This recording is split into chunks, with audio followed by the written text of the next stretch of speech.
and that is where they now came into agreement to bring Raila Amolo Odinga, whereby they took on and they started the handshake. And I want to ask Mr. Sam, do you think Yes. again we can have a handshake when it comes to this government, considering that we have William Ruto, Raila Amolo Odinga, and Rigathi Gachagua? Can we have handshake? Do you think it is possible to have handshake in this government?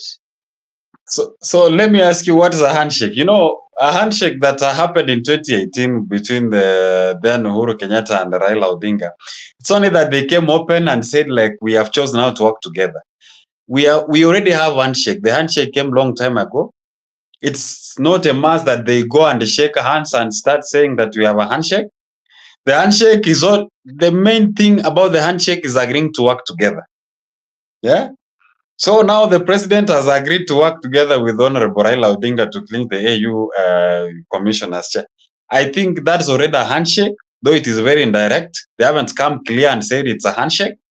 So people should understand that the nature of our Kenyan politics is just ideology. If you agree with ideologies, you work together. If you don't agree, you become enemies for circumstances.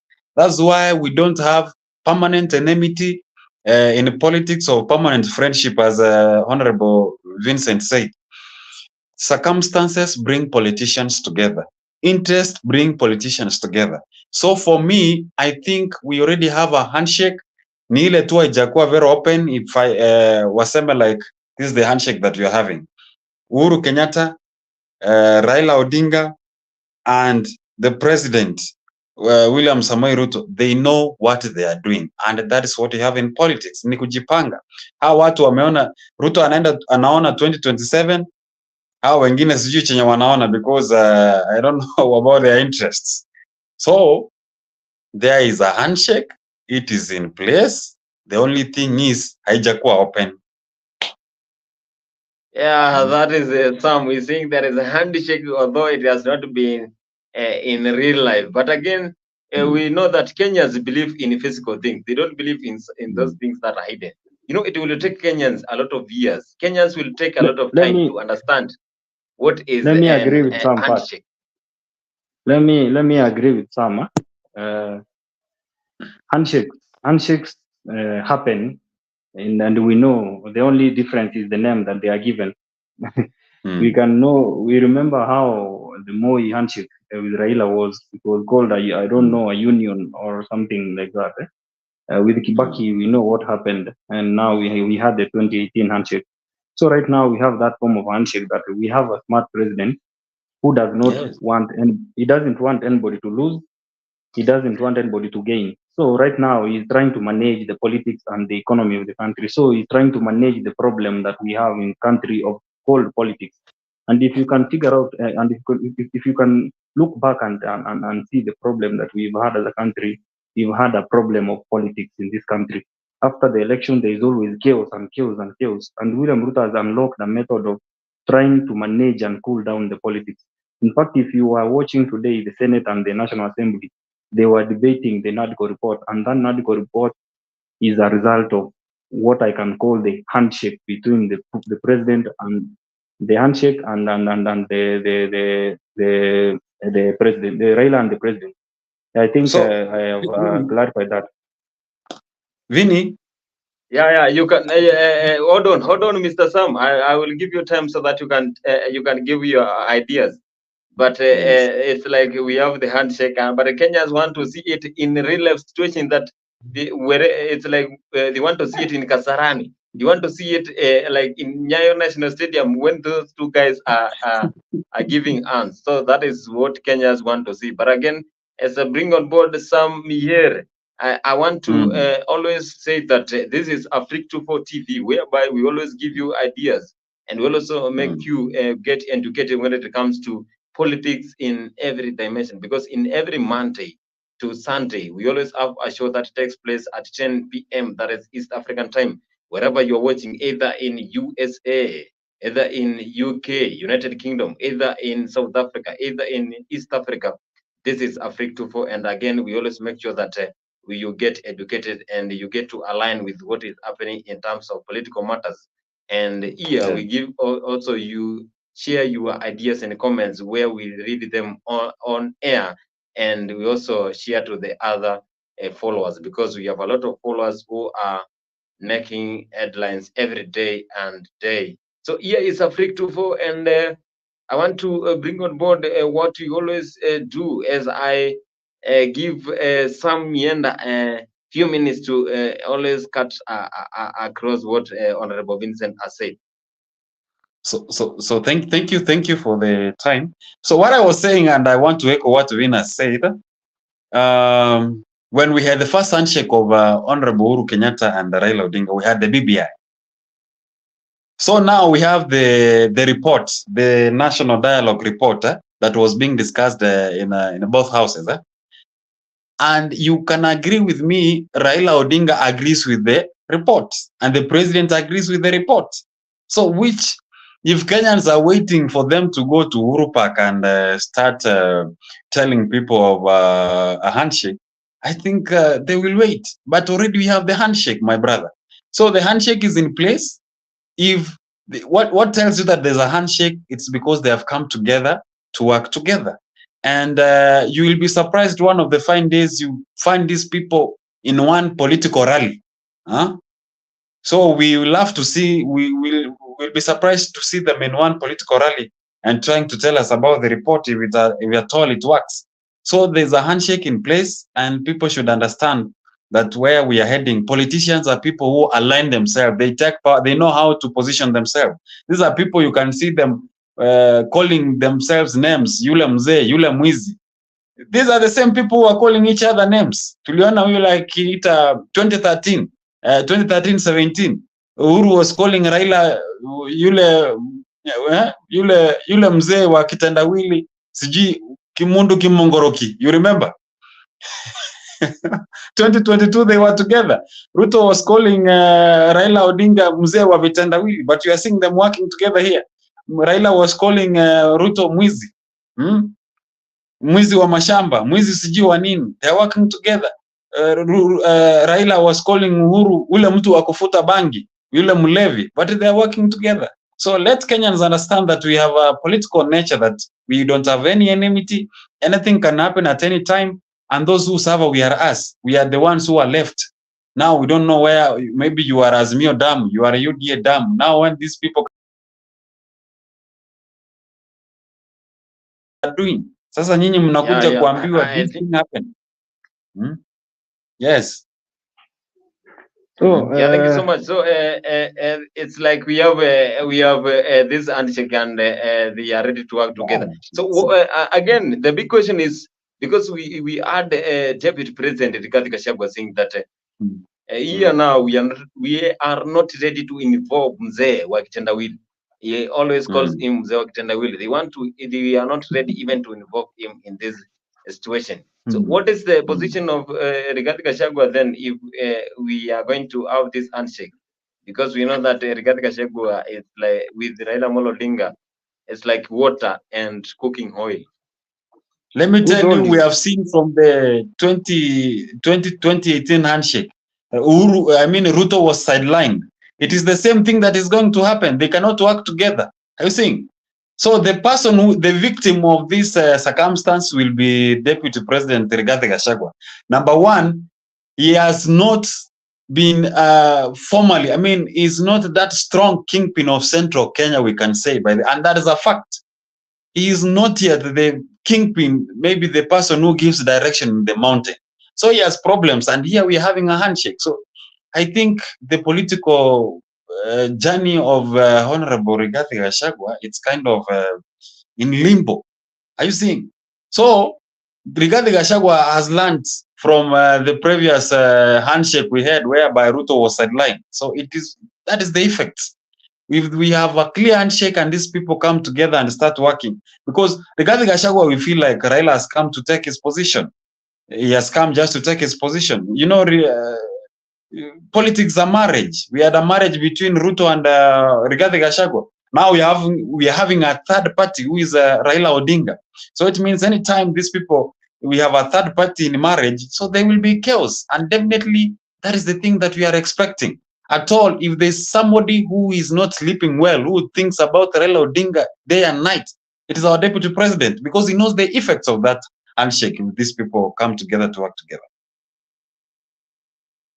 Thank you so much. I Maybe, get you. I get maybe you, Mr. Sam, and wonderful for these ideas that you have shared with us. As we go to the next chapter, I always say that no. this is Let Africa me. 24.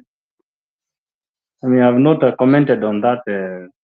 I think you had a very nice question, and as a defender of the government, of the KK government, let me at least differ with Sam on this one.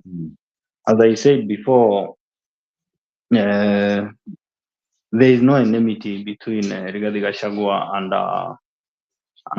Raila Odinga right now, because I told you William Ruto schemed the handshake in a way that nobody is going to gain, nobody is going to lose.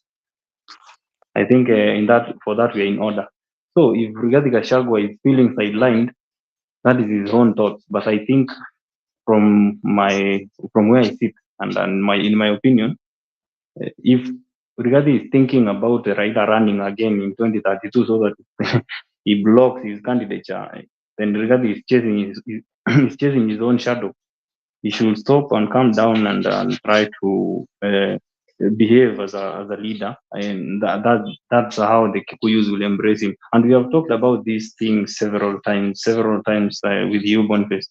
I want to say that I don't see that there is an enmity between the deputy president and the president, and I don't think Rigathi has a reason to worry or as a reason to feel like he's being sidelined. So this handshake, as I said before, is there to benefit both sides. Rigathi is a very, very big beneficiary of this handshake, because the moment Raila Odinga is out of the picture, and I told you before, the Mount Kenya is going to lack that narrative of saying sisi hatuwezi pigia Raila kura. No, no. There are people who usually wake up to vote for for a candidate that opposes Raila Odinga for years. So I think this is a good lesson that is going to be a new narrative to the Mount Kenya people, that this time around you're going to vote for policies, not for a candidate that is opposing Raila Odinga.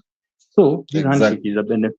This handshake is a benefit to the mountain and Rigathi Gachagua as a person, because he should be happy that there is the guy who gives him problems and sleepless nights is being kicked out of this country and going out there to chase other things, and his closest enemy Uhuru Kenyatta, who I believe now is the real enemy to him more than even Raila Odinga, he is also going to the UN. I think Rigathi Gachagua should be happy and he should start celebrating as early as now, because if he's planning to run in 2032, there seems to be no strong candidate who will oppose his candidature, because we all know that Kalonzo is a group of jokers. Thank you. I get you, Honorable Vincent. He is saying that there is a group of jokers somewhere, and that is his own comments and opinion when it comes to politics. So we always make sure that we give you the best. And again, this is Afrique 24 TV. Here we always ensure that you get the best when it comes to sharing ideas and ensuring that we educate every follower who is making sure that he gets into this show whenever we are having a political show every day from 10 p.m. that is East African time. Wherever you're watching, make sure you always watch, subscribe, like, comment, and share our videos. And again, I want to show you what we always offer in this show. Here we have a lot of shows. We also have a show that takes place every Friday. Bed of Roses. Bed of Roses is a show that takes place every Friday at 8 p.m. That is East African time. Make sure you have a date with that, because here we discuss everything that happens in bed when you have a problems with your partner, when you have indifferences with your partner. Then in Bed of Roses, here it is where we solve those issues. Here it is where we make the marriages align in the right order. Here it is where we correct each other, because you know that no one is perfect and no one can be accurate. Only Lord Jesus Christ is perfect. And again, we always make sure that you get entertained because this is a very wonderful show. So I want to play a clip here so that you can have a date with us every Friday.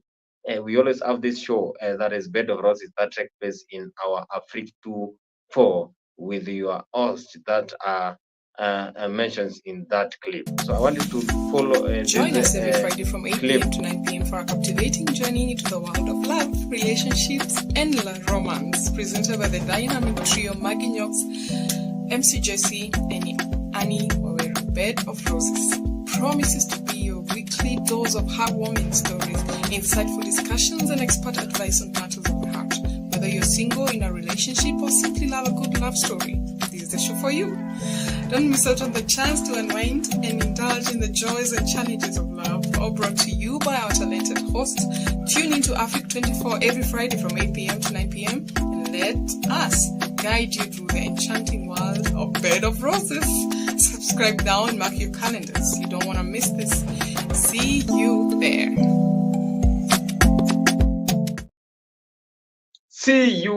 See you there every Friday at 8 p.m. East African time. Wherever you are watching, make sure that you always tune. And we always have a political show that takes place every day at 10 p.m. That is East African time. So I want us to move to the next topic. We also saw today that Azimio issued a very explosive press, something that is explosive. You know, they had a very big press that they wanted to give a stern warning to Right Honorable William Ruto because they believe that he is taking the country in the wrong order. So we saw what was happening. We saw Raila Molo Odinga there. We saw other leaders who were having the press there. It's like they want to give a standing warning to the president that the president has been doing things which are not in the right order. And again, we saw President William Ruto addressing the EALA, the East African Legislative Assembly. And again, he gave a lot of comments there. We also saw what was happening today, that we saw Kia Omtata complaining about the high cost of what is happening in sugar factories. And this is one of the reasons that Kenyans are complaining. We are complaining that the prices of fertilizers and other farm produce are going high because the government is trying to tax them. So those are the kind of things that happens. And I want to play a clip here so that we can move directly and ensure that we go to the next topic. Be tuned here in Africa 24. President William Ruto has called on the members of the East African Legislative Assembly to Okay, I'll take that again. President William Ruto has called on the members of the East African Legislative Assembly to fully back the candidature of Kenya's former Prime Minister Raila Odinga for the African Union Commission chairperson seat. Now, while addressing a special sitting of EALA in Parliament, President Ruto affirmed that the East Africa's heads of state summit have endorsed that the region produces one candidate for the January 2025 AU elections. As members of the summit in East Africa, as you're all aware, the chair of the AU is coming up next year as the term of Musa Faki, our current chair, comes to an end. It is going to be the turn for East Africa to provide the chair of the Africa Union. We have sat down in the spirit of the East African community. We have consulted as heads of state from the East African community together, and we have agreed to sponsor one candidate as East Africans. As East Africans, because that is the strength of our community, that we can do things together. Yes, that is our President William Samoei Ruto saying that we are ready so that we can become to one community when it comes to East Africa. He used that opportunity. He used that opportunity to pioneer, to pamper, so that we can get Raila Amolo Odinga to become the AU. And you have heard that a lot of leaders were clapping there. They were enjoying that when he said, as a East Africa, we need to bring on board one of our own. And again, that was very superb, because if you can again those leaders, then it means that our president is ready to support Raila Amolo Odinga when it comes to AU chairmanship. So this one is very good, and I have heard a lot of leaders saying that the president is ready so that he can support Raila Amolo Odinga.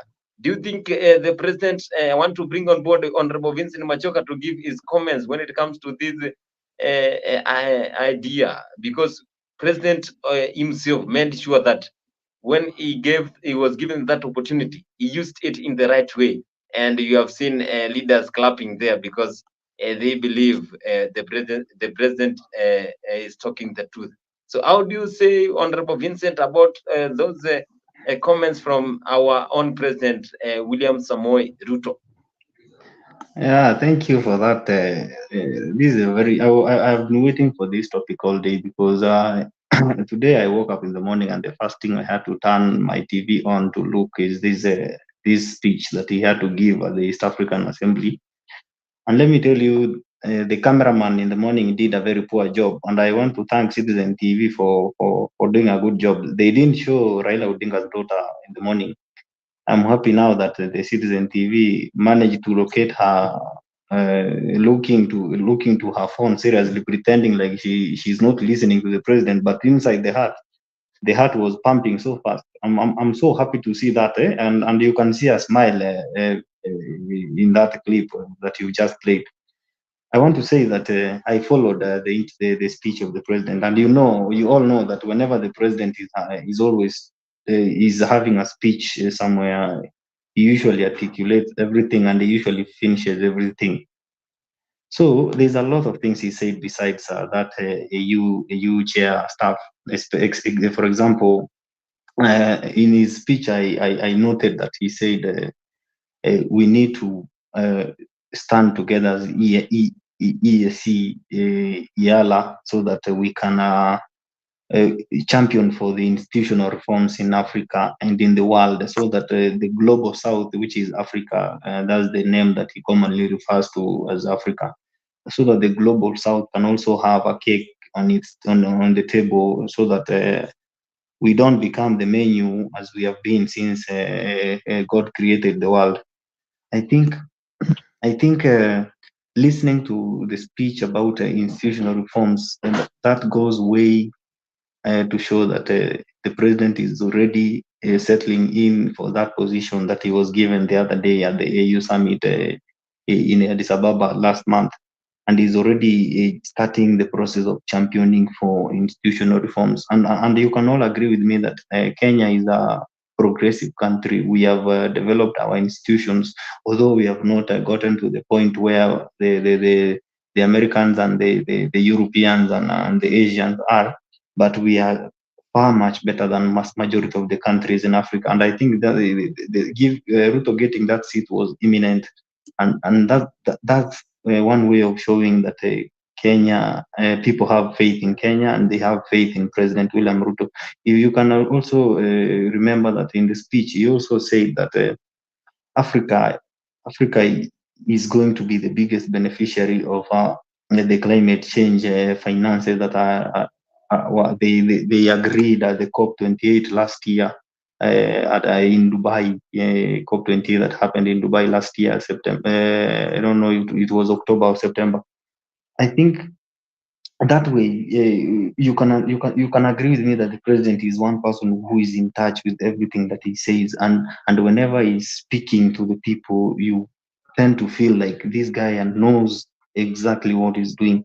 That's why when I say that I wanted to see that picture of Raila Odinga's daughter, so that being showed to the public when he was saying that as East Africa we have agreed to support one candidate.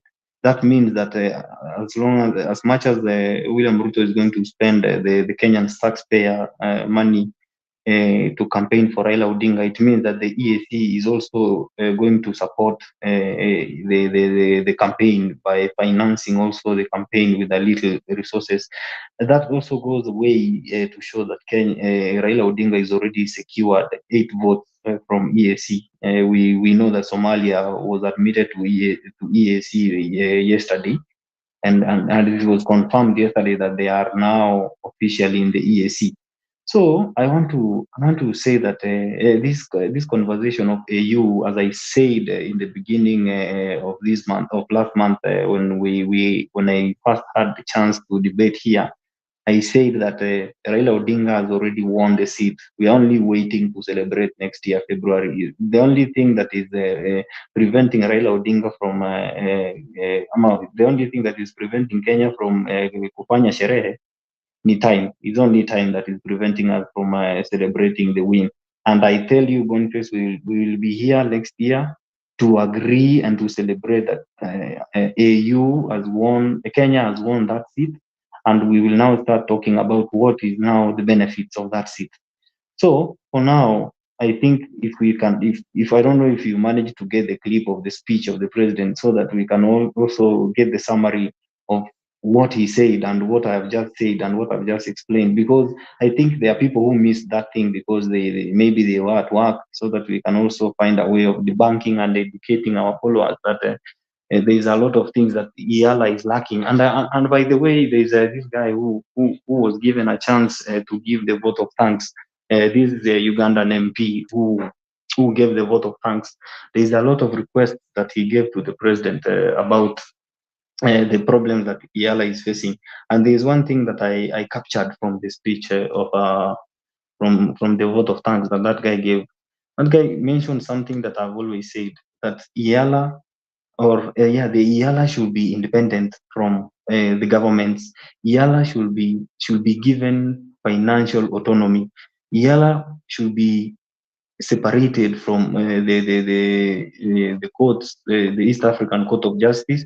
The IALA should be separated from the office of the Secretary General, because, as he said, you cannot be able to separate. You cannot be able to oversight the Secretary General when you meet him at the corridors every day. And I agree with him, because if, for example, I was supposed to to oversight Boniface or Sam, and we are living in the same building, I cannot oversight you, because you will find me.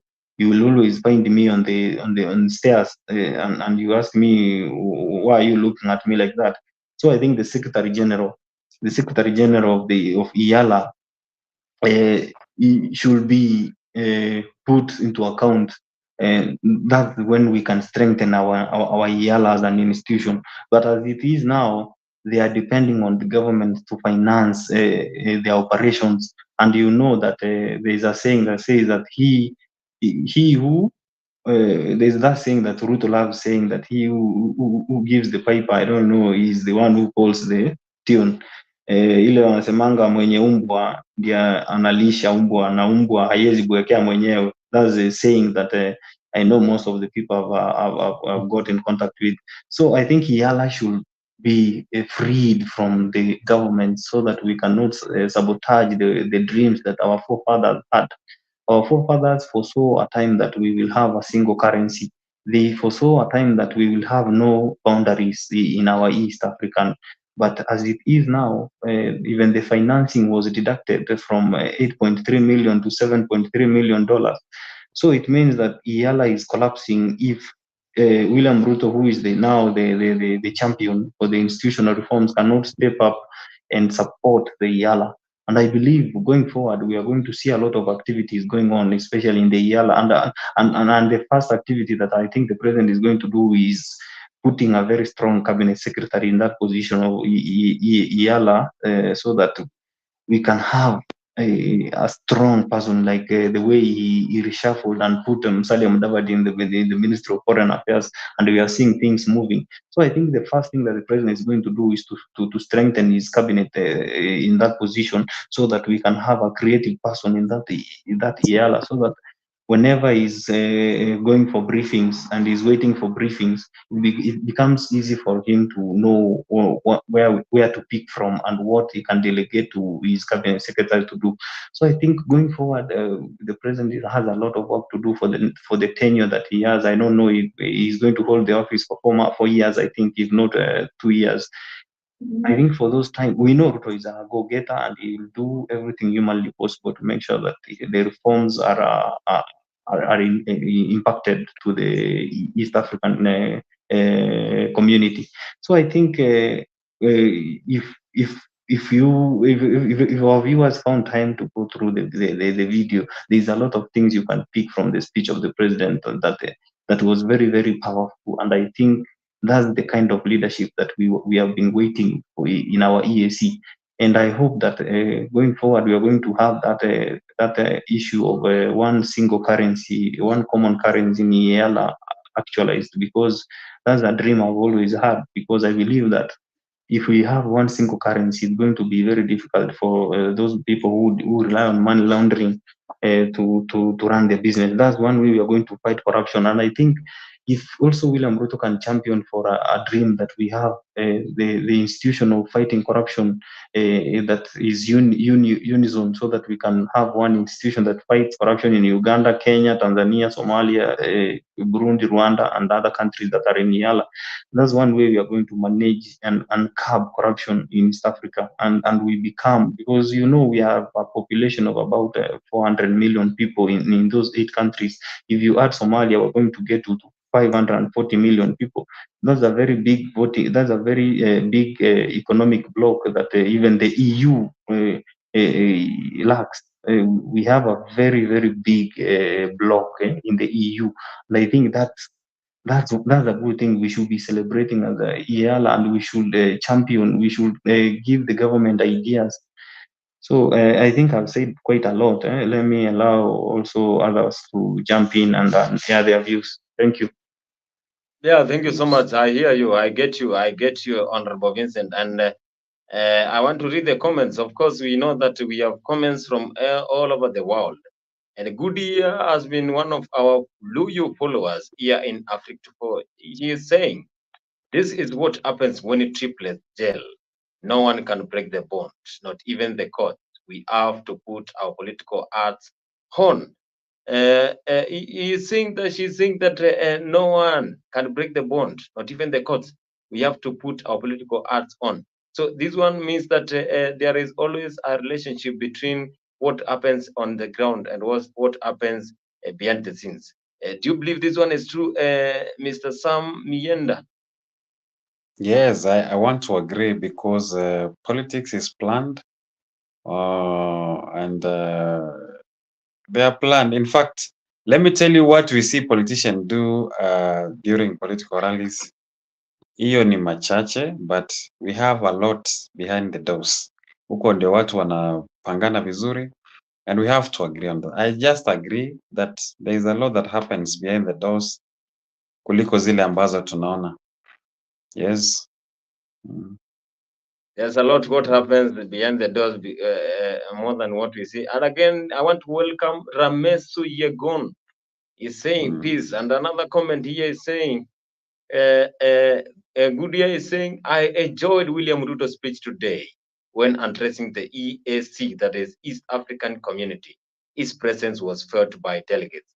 It's like the delegates felt what was happening. They felt that William Ruto is a good leader, because you can see the attention that the leaders were giving when he was saying the matters when it comes to AU. It shows that the presence of William Samuel Ruto was felt, and they wanted really to hear what President William Ruto is cooking. And I am very sure that he cooked, because we know that he is a very brilliant president, and he knows how to feature stories and very good content in the right way. That's why he was very serious when addressing the ESC. And again, Honorable Vincent has said that he wanted to see the attention of the daughter of Right Honorable Raila Amolo Odinga, Winnie Odinga, because we know that she's one of the members there. And he has said that she was very busy pretending that she's not hearing what the President William Ruto is saying. But I wish again, to differ. Hmm. so I wish to let differ. me finish. Let me finish so that I can give you time, Mr. Sam. So it was like she was not feeling what the president is saying, but deep down, maybe the heart was pounding spontaneously because of the support from our president. What can you say, Mr. Sam, when it comes to this? Because we have seen William Ruto featuring a very big story during that conference. But as we know that was the very big opportunity to feature that story, to feature that comment, so that he can get the attention of the whole ESC, that East African community. And again, that was very good because leaders were clapping as he talked. It's like William Ruto cooks a lot of content, even without reading from nowhere. So I wish to a little bit differ with what Honorable Machoka said about the daughter of Honorable Raila Odinga, especially when he was saying like she wasn't bearing that attention. I think it was just for for a short time because we didn't see the whole conversation. I know she was very attentive. She was very attentive. It's only that minute maybe she had to look for a phone. But I want to agree with what he has said. The president indeed is a very. I might differ with some of his ideologies. I might not be in Kenya Kwanza, but the president is one of my role models in the political field because he's the guy who, when he's given an opportunity, he knows how to take well of that opportunity. Look at the way the speech he spoke today in the Yala, and you can agree, even if you are his enemy, whichever the way, you can agree that the president knows how to put well his work. Mr. Sam is saying you cannot mm, afford to hate. mm. Mr. Sam is saying you cannot afford to hate William Ruto. Can you continue? You cannot, yeah, in fact, you cannot afford to hate. And especially when you are someone who likes facts. Personally, I'm a journalist and we talk about facts. So where facts are, you have to say they are there. You cannot be posing from morning up to evening and something that you are seeing by your eyes. So the president, I can, if I was to rate today 10 out of 10, then I could have said 10 out of 10 because he actually placed well. And is one of the strategists when it comes to politics. And I know Mzee will take this thing home mapema. I know there could be some interest from other countries, maybe to stage a candidate from the East Africa, but I know he has gone into countries to lobby and tell them we need one. And when you look at the leadership of AU, previously, the Central Africa has had it, the West Africa has had it, the Southern has had it. Then we have the North Africa. Now the current one, Musa Faki is holding it. So the only region that has remained, and that's one of the things that will favor our own Honorable Raila Odinga to clinch this seat. It's the Eastern Africa. And in the East Africa, we cannot have more than 2 candidates because hiyo ni kuharibu kura. So we have to stage one and we all drum the support. And I think the Westerners has agreed. We saw Obasanjo coming to Kenya and he was drumming support for Raila Odinga and is one of the envoys in the African Union. So I believe that this thing will come home. So as also we need to look at Africa, Kenya itself. If today it happens that we have the AU position, then come 2026 that we have the United Nations Secretariat also. I think Kenya, we are coming up, and it's one of the countries that you can note and I think you can agree with me, it's one of the countries that the world is looking up to. One in the East Africa and the entire Africa. If we avoid some corruption and everything, we put our infrastructure together, we work with the government, and we try to initiate infrastructure services like the hospitals and whatever, we can become one of the greatest countries in the entire Africa. And as they say, Kenya is the pride of Africa. So Kenya, we are in the right direction, and I like the fact that the president is trying to put us in a position that we are all recognized by all countries. So I think that's what I can say for now. Thank you so much, I'm- Mr. Sam, for giving that wonderful ideas when it comes to William Ruto. And you cannot afford, you think that you cannot afford to hate William Samuel Ruto. You cannot afford to act contrary to what William Samuel Ruto is doing, because again, he has said that whenever William Samuel Ruto is given the opportunity, then he knows how to utilize the opportunity. He knows how to feature in those opportunities so that you can get the entire content. So Goodyear is saying Nantiko, that is Nantiko working well, and Ruto should have a spring on his foot. It's like Ruto is pioneering on well. Is now saying Ruto is not going. So here is saying, sorry, single currency will not work. We know that that common currency now will make us uniform. There will be the uniformity between the East Africa, because we know that if you have the single currency, then we have common currency. We know those effects that were there during those times whereby we had the COMESA, we had the SADC, we had the ECOWAS, we had the IGAD. You know that there were suggestions that they were using the common currency. We know the effect of the single common currency. When you have the common currency being linked to those countries, then definitely it will be a lot of problem. We know what comes when we have the common currency. So here she is saying, sorry, single currency will not work.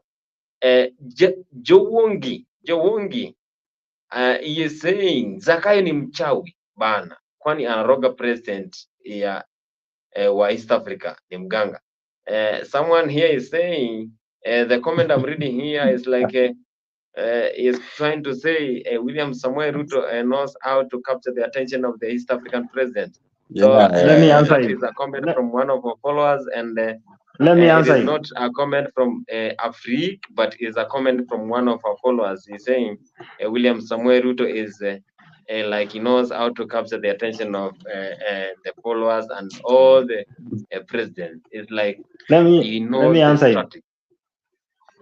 Let me answer him respectfully. That's a very good comment, by the way. That's one way of hiyo ni kucheza na kina lugha. It's not offensive to say William Ruto ni mchawi. That's one way of saying that Ruto is charming, and he knows how to win hearts of people, and he has managed to win the hearts of the presidents of East Africa and in Africa in general, because as I said before, William Ruto is an eloquent and a very, very well articulated president who, when given a chance to speak to you, he might even take away your girlfriend or your wife.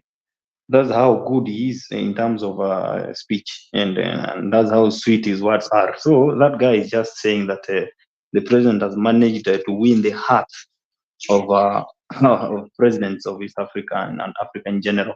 Another thing he just said there about the common currency. Let's not look at the common currency from the perspective of who is the giant and who is not, because I think common currency is a debate that we need to have now, because for us to negotiate and argue in Africa as giants we are, so that we can compete with the likes of EU and America.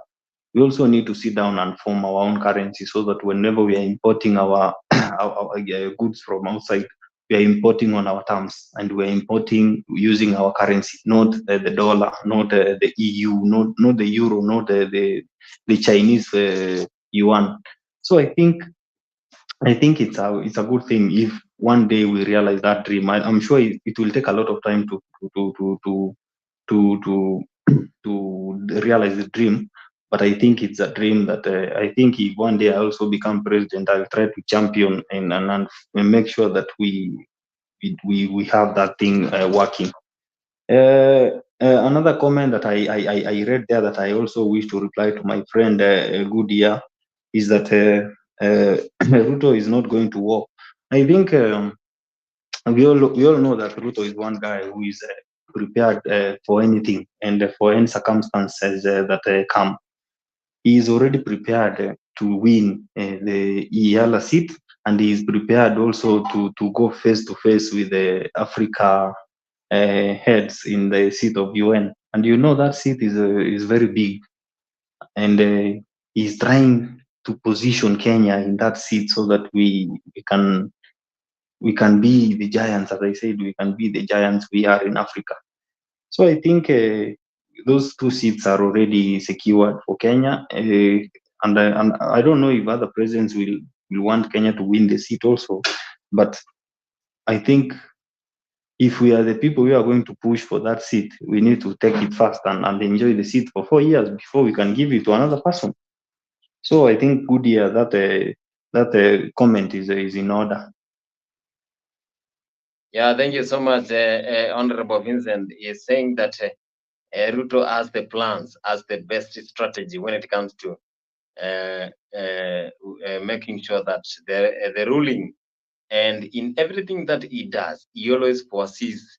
He can always know what will happen in the next 4 years or 2 years.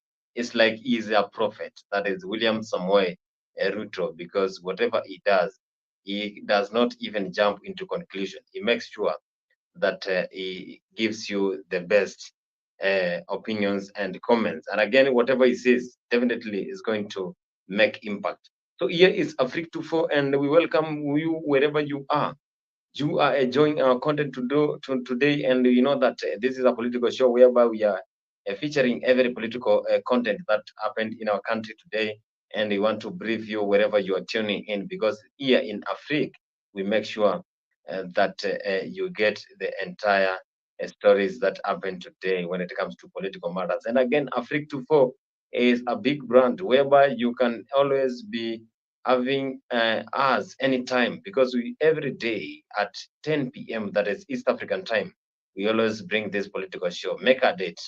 Always have the calendar, because if you have the calendar, then definitely you are not going to miss or come late when it comes to the show, because here we exchange ideas and give the best content, and also educate you when it comes to political matters. And again, in Afrique 24, we always have the Dimba show. Dimba show happens every Saturday from 12 p.m. That is East African time, and you always have a date with us. Make sure you come here so that you can witness the biggest platform whereby we give analysis of football in all Premier Leagues, in all leagues. For example, the EPL, Bundesliga, Serie A, and again the Kenya Premier League, and also the UEFA Champions League. And as we know that today there is Champions League matches here in Afrique 24, that is Dimba. It is where you get all those. And I want to make you know what we offer here in Afrique 24, because in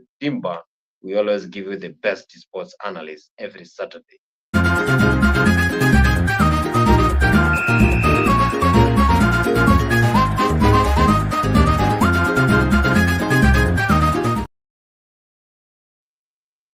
Yeah, make a date.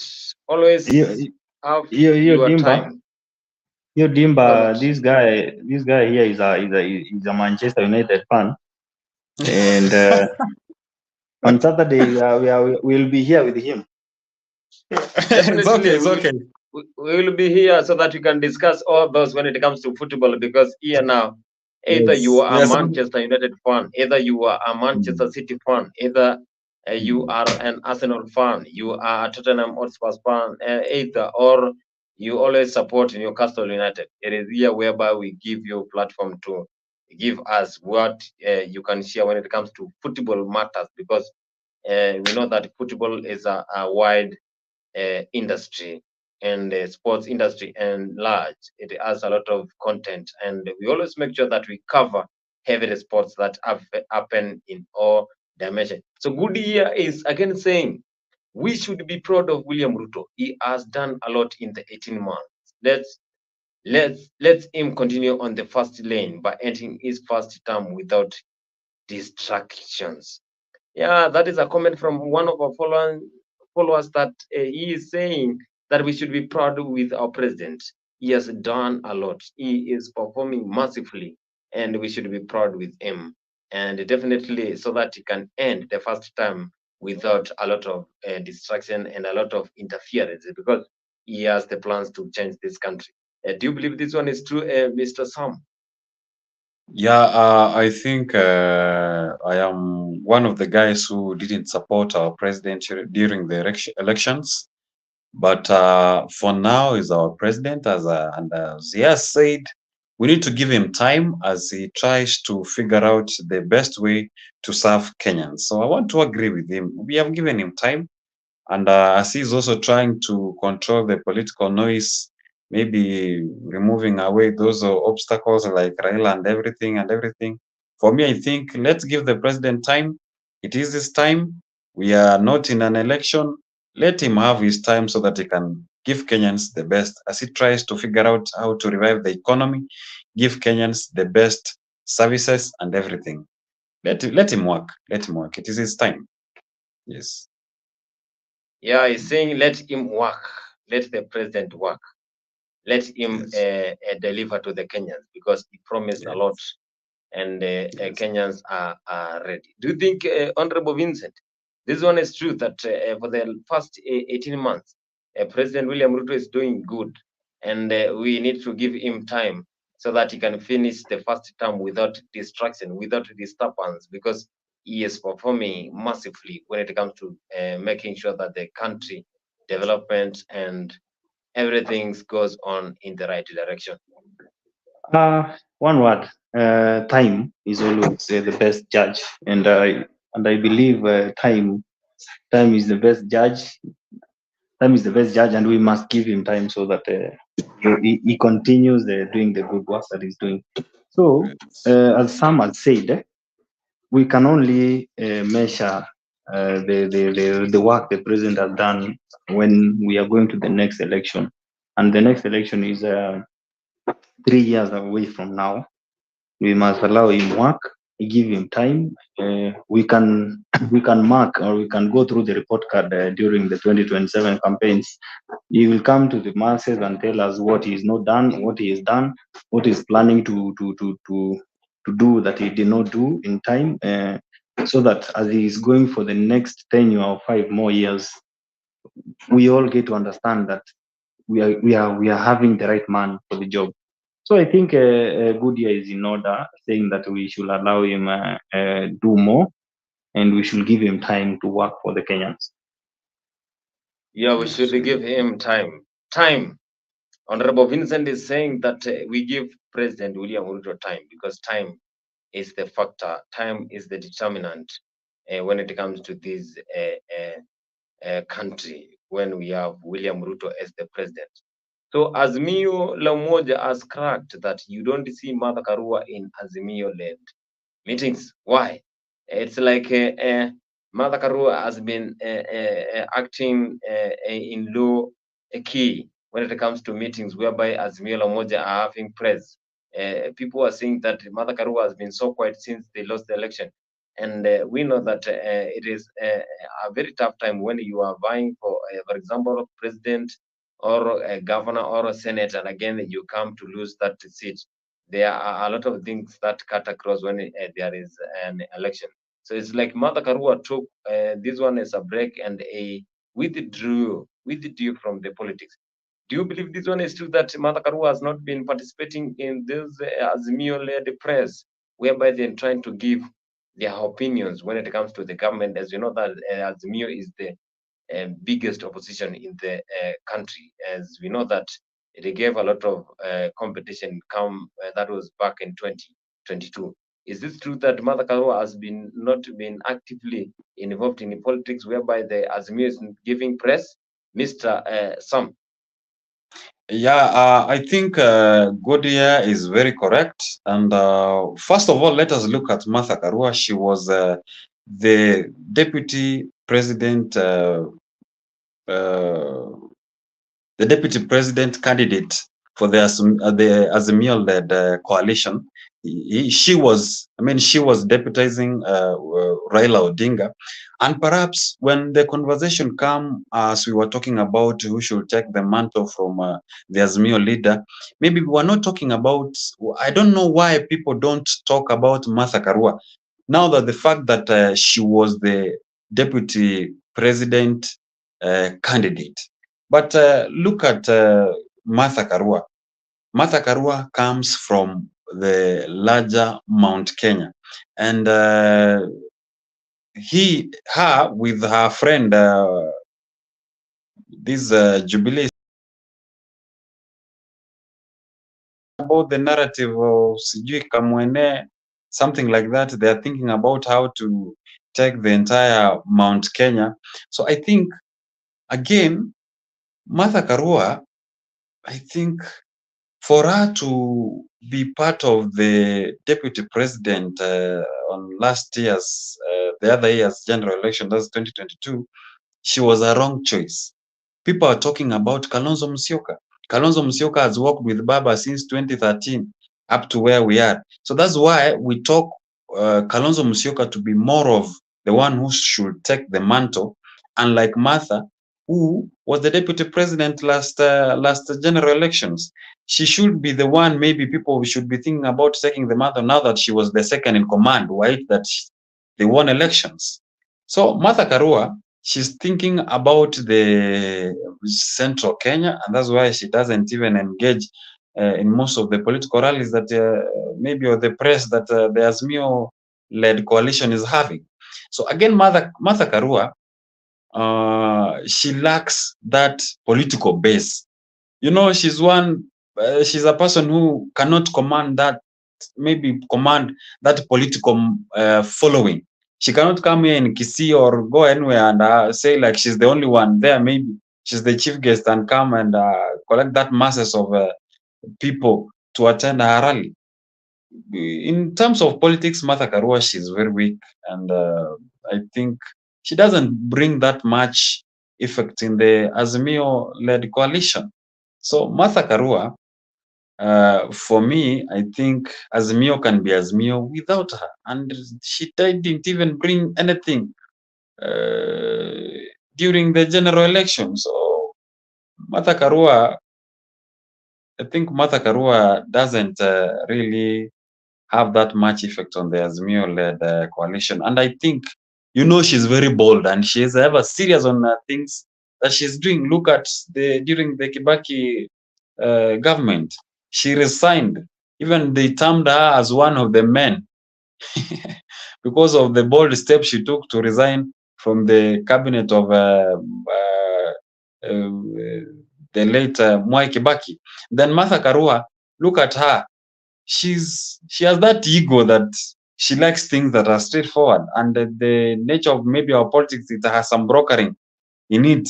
Maybe that's why she even avoids the Azimio pressers and everything. So I think Martha in the national politics, she's still far away. She cannot even win the Kirinyaga County gubernatorial seat. So Martha should work on a political journey. By the way, let me add something. Boniface, you muted your mic and you're trying to speak. I mean, that is Mr. Sam saying that Mother will take time so that he can win and give impact when it comes to even the presidential seat and even the governor seat. But again, we know that Martha Karua has been there. She has been a very good politician. Back in 90s, she has been there. Up to now, we are in 21st century. She has been there, so maybe she understands politics. Only the problem is the strategy. We know that you need to have strategy when it comes to politics in Kenya. Let me disagree with both of you. I will disagree with both of you. I've never taken Martha Karua serious because she is a senior counsel who does not believe in the institutions that they promulgated in the Constitution of 2010.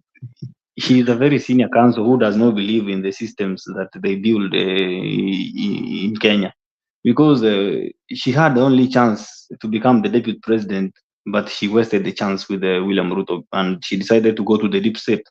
So I don't count her as a strategic woman as you guys were trying to parade her. I don't take Mother Karua seriously, and right now William Ruto exposed her naked during the last year election when he defeated her in our own polling station. I Yes. told you last time, Mother Karua, I told you she managed to bring Azimio 39 votes from our village, the local polling station. Even the local people did not believe that she can be deputy president. So I think one thing I said last time in this platform is that Azimio was meant to fail from the word go, and they fell into a trap that William Ruto set for them. Because if they had Kalonzo, they could have challenged us. No. Yeah. But they decided to go with the weakest link that we had created. You know, William Ruto paraded Martha Karua as one strong candidate who is perceived as a iron lady. We all know that that's the name that she calls herself. So she's just an iron lady who can only iron her clothes. You know, she likes wearing those vitenges. That's the best iron lady we can call Mother Karua. So the same. I want to agree with what Sama said that Mother Karua. If you put Mother Karua and Kalonzo Musyoka in one balance, I think I will go for Kalonzo because Yeah. Sure. we can sympathize. We know that Kalonzo is a strong candidate. It's sympathy that we can give him, that you have supported this guy for long. We tried to tell you to join William Ruto so that you can get out of the political cold the way Wetangula and David did. But he decided to commit suicide again for the third time, as he said. So I don't take those two guys seriously. And if those are the people you are going to face in 2027, I think we should not even waste ballot papers, and we should not waste time to go queue at the polling station, because even the Kenyans will not vote for them. Those people are not serious. That Please. is Honorable Vincent saying that we should not even waste time when we are going to vote come 2027, because they don't take Angus Chief Kalonzo Musyoka serious. That was his comment, not afraid to for comments. And if then they are not having trust with them, then definitely it will be an easy game come 2027 to William Samoei Ruto. Jawong is saying, ingawa mimi ni mfuasi wa Ruto, lakini ninaweza kukubali kuwa Ruto huyo ni mzuri sana kwa kuongea. We know that President William Ruto is good in public speaking, public communication. He can vibe you. He can give you the best words so that he can bring you closer when you want something. And as we know, Kenyans know who is William Samuel Ruto, because during the campaigns he went all over the country to campaign for himself, and that's why he was saying, despite the support from the government, we know that the former boss supported Azimio. He declared that he is supporting Azimio. And again, a lot of Anjizins, a lot of people supported Raila Amolo Odinga. But William Ruto said that I have God and I believe that I'm going to win this election. And that's why he always keeps the promise. We know that William Ruto is one of the presidents who keeps the promises, that whatever he promises to Kenyans and or anyone else, something that William Ruto promises definitely is going to deliver, is going to make sure that he keeps the promise. And we know that he was saying, niacheni huyo mzee, I'm going to deal with him. And again, we saw what happened. It's like he dealt with them in the right way. Goodyear is saying the leadership will be tough. Azimios have to unite. Number one, right now, Kalonzo Musyoka is looking good by putting people like Gideon Moy closer for votes. We saw Kalonzo Musyoka. It's like he is hyping to get this seat. Now he's trying to make people who have those impacts when it comes to politics and in other regions like Gideon Moy come closer, because you know that if he gets Gideon Moy, then he will pull parts of challenges and parts of those people who support colleges so that they can come closer and buy and give competition. But that is a comment from one of us. It is not a comment from Afrik, and he's saying that maybe Kalonzo Musyoka is trying to get the best strategy so that he can win the election come 2027. That is a good year, and he or she is saying in politics you need a base. Mother Karua does not have one. Nobody You need a has. base. Nobody has a Eh, base. You create your own base. And let me maybe rephrase what Goody has said. Is in order, by the way. Political bases are created. They are not imaginary bases that we just wake up and find. You create your base and you hold it together. If you have to use maybe witchcraft, or if you want to use a charm to hold your people together, you can do that as long as you have your people with you. But Mother Karua wants a clean politics, and we all understand that politics can never be clean. We can never have a chance, a time where you are not fought politically. We cannot have politics where you are not insulting your colleague. That's the nature of our politics. You can see what is going on in the America right now. Trump is facing a lot of cases. Even if he won a case to run for the primaries, we all know that that does not that shows that even Americans have the same problems we are having as Africans. The only difference is that our problems are being aired on live TV. So I want to agree with Goodia that if you want to be a good politician, you must solicitize your base. You can solidify your base first. The moment you manage to put your base together, that's the moment when you now can claim to be a strong leader. And I believe Kalonzo and there's another joker you just mentioned there called Gideon Moi. Those are I can call them stooge politicians. Those politicians who want someone to clap for them so that they can be seen. They want someone to push them so that they can be seen. They want someone to front them so that they can do something. So right now they are starting the conundrum that we saw in 2021 and 2019 to 2021 of Oka. And then they used to have meetings in Naivasha, and then the next time they are in Mombasa, the next time they are in Pan Africa Hotel.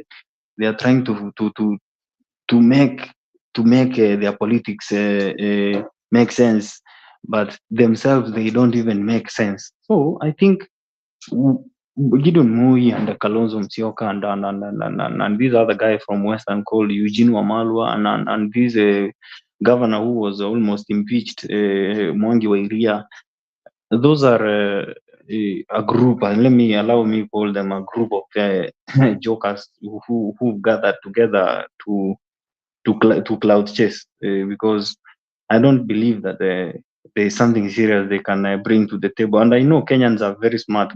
There's a narrative that William Ruto used in the campaigns last year. He used to say that wajinga waliisha Kenya, and wajinga wameisha. Wajinga wameona it's time that we do away with those names that we've had in ballots for years. We've had the name Odinga for over 30 years. In fact, the better part of my life, I've been hearing the word Odinga, the word Kenyatta, the word Moi. This is the right time that we bring another gem of politicians to the space, the likes of me and Kina Sam, the new blood to politics. So right now, the likes of Moi, even if they make it to the ballot in 2027, they will only manage to get 26 votes from their village, and maybe those people who just get drunk and vote for anyone. Those are the only people who are going to vote for them. If in fact I get a chance to vote for a candidate, I can even vote for that guy who was in the ballot last year called Waige Mwaure, because I believe he's better than these clowns. So let me say that good year has made a very good point there about solidifying and solidifying your base before you can call yourself a political giant. So I think I'm clear. Yeah. Thank you, Honorable Vincent, and that was wonderful. Kalonzo traveling to Nakuru was a big deal. We saw Kalonzo Musyoka and other leaders from Eastern region. We saw Senator for Kitui, that is Enoch Hio, accompanying him, and Member of Parliament for Kathiani. They were there giving their ideas when it comes to 2027 and patrolling Nakuru and the entire region. So they wanted to make sure that Kalonzo has been given the limelight to come 2027. It's a good idea, yes, because he's trying to now interact with every Kenyans despite the tribal matters. As we know that he has been relying on Kamba regions, that is Kitui, Machakos, and Makueni. And we know that you need to be a leader who can go to all over the country so that you can make the Kenyans know who you are, because it is only by what you can deliver that the Kenyans will be convinced to vote for you come to general election. Thank you so much, guys, for giving us those comments. I want us to pop into the next one. And again, here, I want you to follow this clip rightly so that we can know what we're going to talk about come to the next meeting. In the meantime, the national government has embarked on a process of handing over assets of defunct county councils as it finalizes the transfer of all devolved functions. Counties are expected to take over assets including land and buildings worth billions of shillings in the final phase of the transfer. The Intergovernmental Relations Technical Committee has until the end of this month to transfer all the functions in line with the Constitution. Speaking in Naivasha, Devolution PS Teresia Mbaika said the valuation of assets has kicked off in 18 counties, and she said the committee is currently working on the final report on transfer of functions, which will be ready by the end of the month. Learn about how devolution can be implemented. Currently, the State Department for Devolution, together with other stakeholders and IGRTC, we're in the process of finalizing on transfer of functions to the county government. The IGRTC, which was the lead on this, it's doing the final report for purposes of gazettement and subsequent transfer of the same to the county government, including the resources to this function. Also undertaking the valuation of assets. Council of Governors and the national government keep talking, avoid disputes, and as has been emphasized this morning by the Honorable Wetangula, avoid going to court on each other. Use the law as provided. Let's avoid using money we should have used to develop our counties in courts.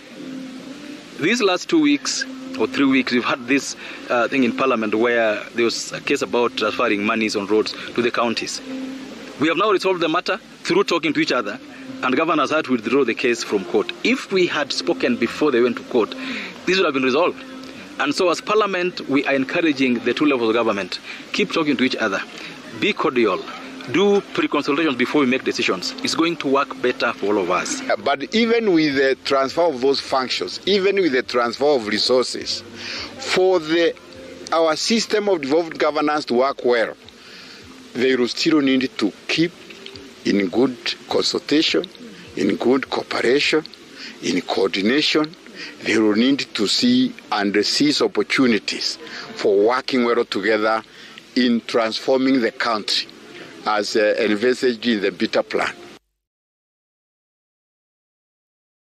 Yes. We know that this is a report whereby by the end of the month, then definitely we are going to have this report whereby there will be transfer of functions.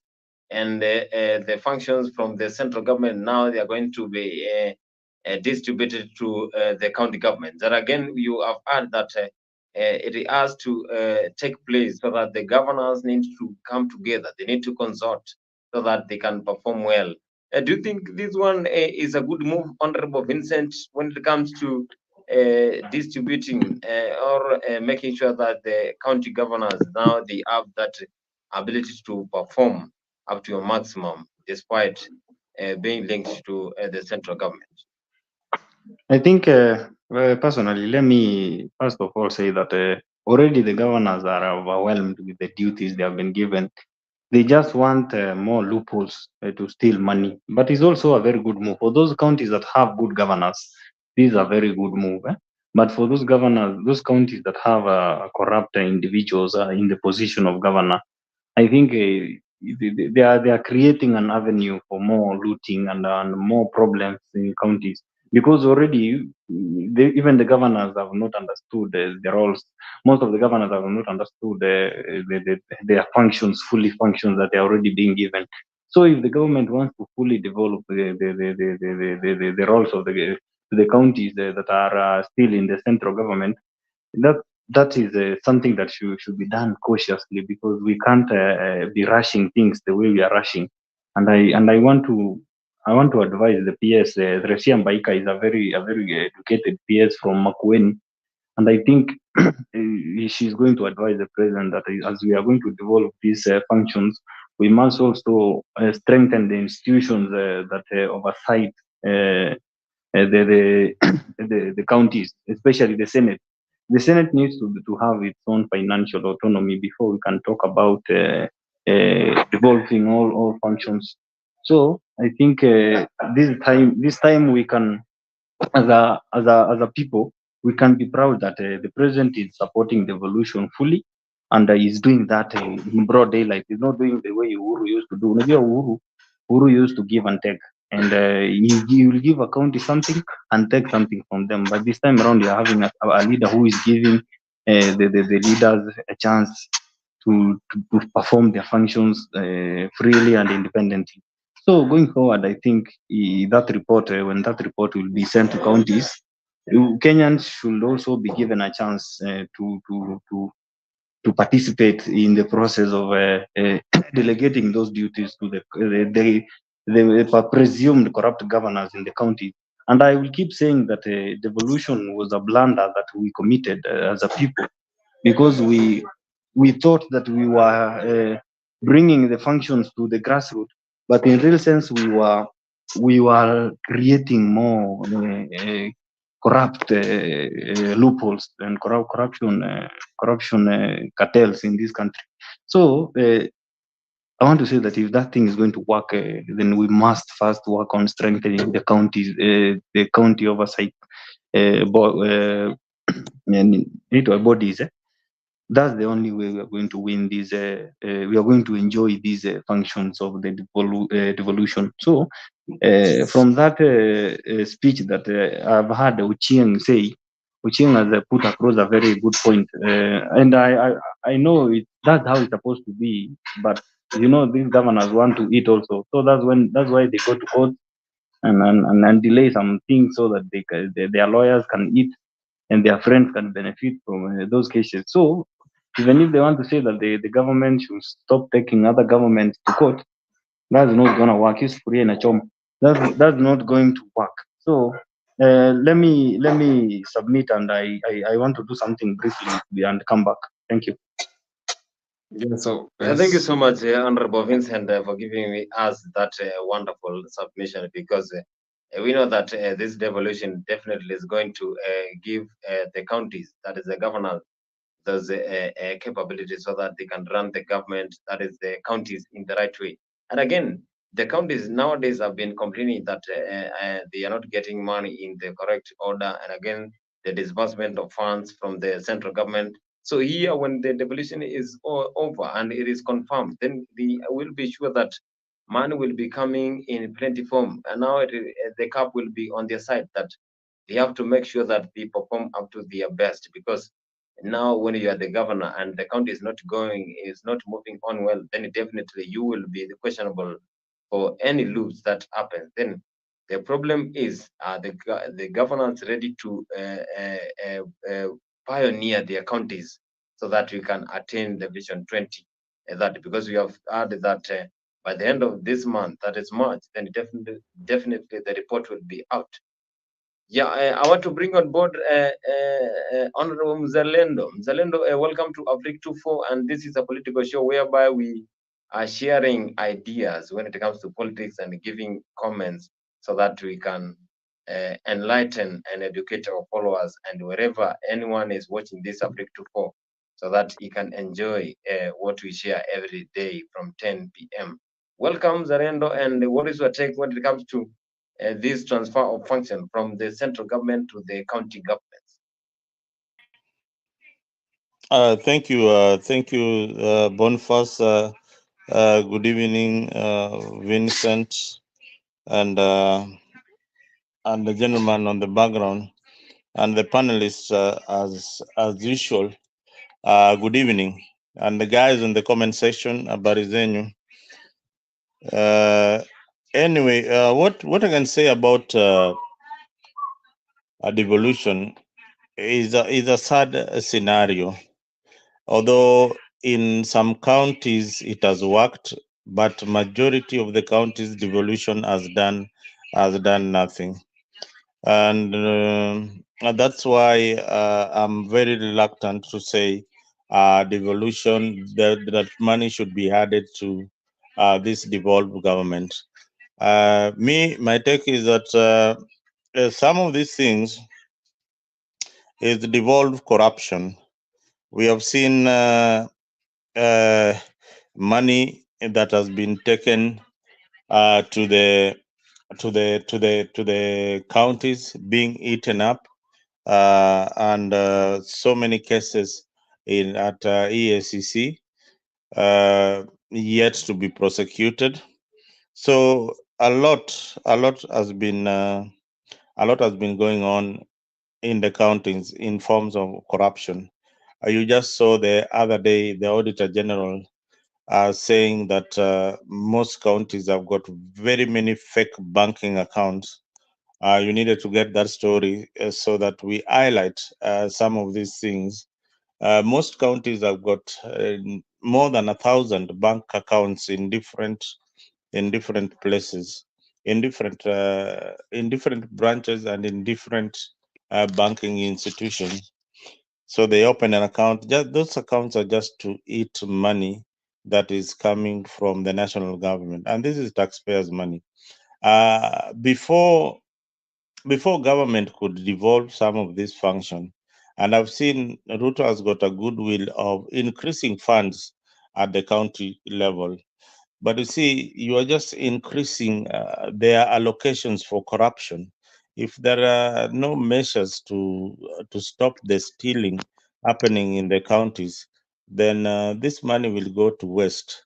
We have wasted almost over 10 years since we got the new constitution and into devolution, and yet we have not seen some significant changes in some of our counties. So it is a good thing to give counties more money, but let the money come with some measures. I wish that every single coin that the government is giving the counties should be directed to particular projects. For example, Ruto knows that he's going to be there for the next 5 years. Then 5 years is going to work with the government. Half of the budget that is given to the county government should go to the government functions, meaning that things like water, provision of water, provision of good healthcare, which are devolved, but should be run by the government. So the money that is being sent to the counties should be directly targeted to projects that the government hold dearly in their policies. If I was the president of the Republic of Kenya, that is what I would do. Although most counties have got different needs, different needs, and the constitution is very clear about public participation, then those specific needs, if they are in line with what the government of the day is saying, then we should fund those needs. So in 5 years, when the president is going around, he can say that, my government provided for you this, my government provided for you this. But you see, with the devolved funds in the counties, it simply means that the tribal political leaders will still cling on these counties that they control, ensure that their people are at the helm of these countries, because some of the money trickle down to political parties and their henchmen. Yeah. Thank you so much, Mzalendo, because that was wonderful submission. I want to bring on board Mr. Sam. Mr. Sam, we have seen that there is this transfer of functions from the central government to the devolution to the counties. That is, the counties now need to take the mandate so that they can be controlling everything that happens in the counties. And you know that the 47 counties that we have in Kenya, here it is whereby every governor is responsible. Every governor is questionable for anything that happens in the county. Do you think this one is a big move when it comes to transfer of function from central government to the county governments? So, what our listeners need to know, we formerly had a centralized government that every service was done at a national level. Then we had devolution, that is in the 2010 constitution. Some services were devolved to counties to bring services to common mwananchi hapa karibu. So I can say generally devolution has worked partially na pia haijafanya kazi. It's like we devolved corruption to the county level. The people are using the counties to loot money and loot money everywhere. There are some of the functions that I felt like even if devolution was good, they couldn't have been devolved, especially when you look at the sector of health. Health is one of the very sensitive ministry that wasn't supposed to be maybe devolved. The issue of maybe housing, the housing that we are having, I think that one was good to be devolved because governors understand the county and everything. Even if we have talked about different counties having different needs, but these devolved ministries, or rather the functions, there are some that could have remained with the national government. Look at the health sector, as I was saying, whereby we have doctors and nurses striking in one certain county, whereby others are going on. Then there's late payments. It's a lot of challenge, and that's where sometimes we question devolution. Although at some point it has brought some changes. I come from Kisii County, whereby when I saw the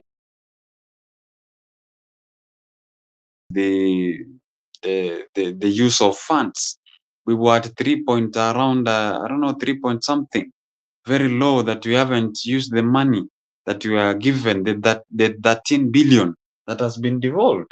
So what I see about the functions, the 2010 constitution has to be in a way be looked into and let everything be described in a way that we understand the roles of the national government and the county governments, especially issues on health.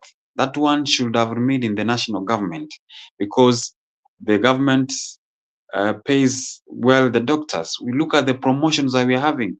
The county of Kisii, we are having a problem whereby they want to strike. So the functions, much as they were devolved, they need to be looked into. Look at something like infrastructure, like maybe roads. I think these ones are the ones that could have even been devolved, because at the county level you can understand the roads that are there in that county, so that at least you can give a budget on which should be worked on, rather than in the national government. So devolution has brought changes for those working counties. Look at the county like Homa Bay, and you can attest, and everyone is praising Honorable Gladys Wanga for the work, the recommendable work she's doing, because she understands what is devolution and every role. Most of the governors, I don't think whether they understand what they are supposed to do. Yeah, they are more of politics and impeachments and everything, rather than working for the common mwananchi. where we need to ask ourselves, if Kisii County or other county gets a share of 13 billion, what exactly has 13 billion has done? Let us, devolution is about how many years? I think it's 10, around 12, if not 13 years older. Devolution has got from the national government. What has been put in place? Do they understand their roles, and has it worked? What exactly? I saw my county. Oh, I'm using Kisii County because I'm from Kisii County, and we have experienced what is ongoing. And we had a scenario whereby the governor returns back the money that is unused, and that's now since it has come on board. Mr. Sam, you are having a problem with connection. But again, Honorable Vincent, I want to bring you on board, and I want to ask you one question here, because we know that this devolution has been distributed, because we know that every county now is responsible. So if there is any strike that is going to happen, then the problem will be the governor. Now they're going to blame the governor, because we now know that there is that disbursement of funds. Then after the governor, if the governor gets the complaint, then it directly is going to link to the main government. So do you think by this devolution that we were given back 10 years ago, that it will take time so that we can untap to this devolution, or it is only that our country is more corrupt, that we cannot pioneer our country well and move on? I want to say something that Zalendo said. This thing is we made a blunder, and only that Kenyans cannot admit. We devolve corruption, and the best thing we should be doing right now is dissolving counties and making them fewer, making them even 8 or 13 at most, so that even if you want to devolve the function that I've heard some say that, for example, the function of roads, we cannot risk those billions that go to roads to these corrupt governors that we have in Kenya. We cannot risk that amount to these uninformed. You know, if you can indulge me, maybe I can explain to you why I believe that the governors put to office very incompetent staff, especially the CECs and CEOs. We have a problem, for example, in counties like where I come from, the county of Kisii, where we have a speaker. I want Mr. Vincent, I want you to hold on so that we can get a clip here. Then I'll come back to you. County Assembly. The only way this government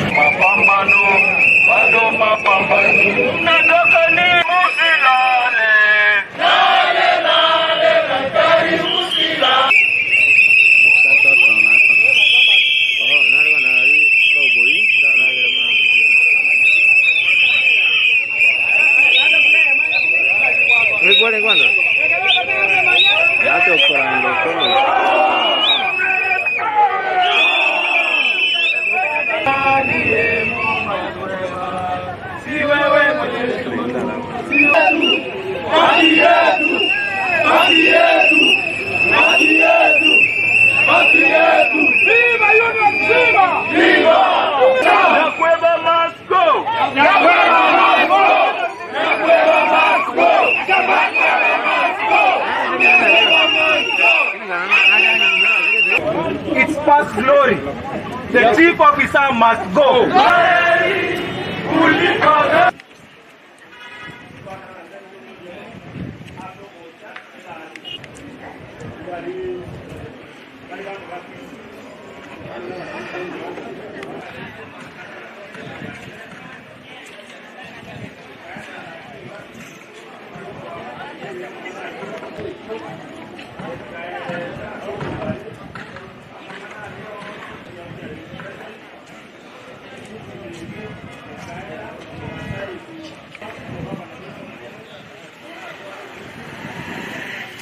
Unajua wagonjwa wanaumia, lakini tutafenyeje kama serikali ndio inatulazimisha kwenda mgomo.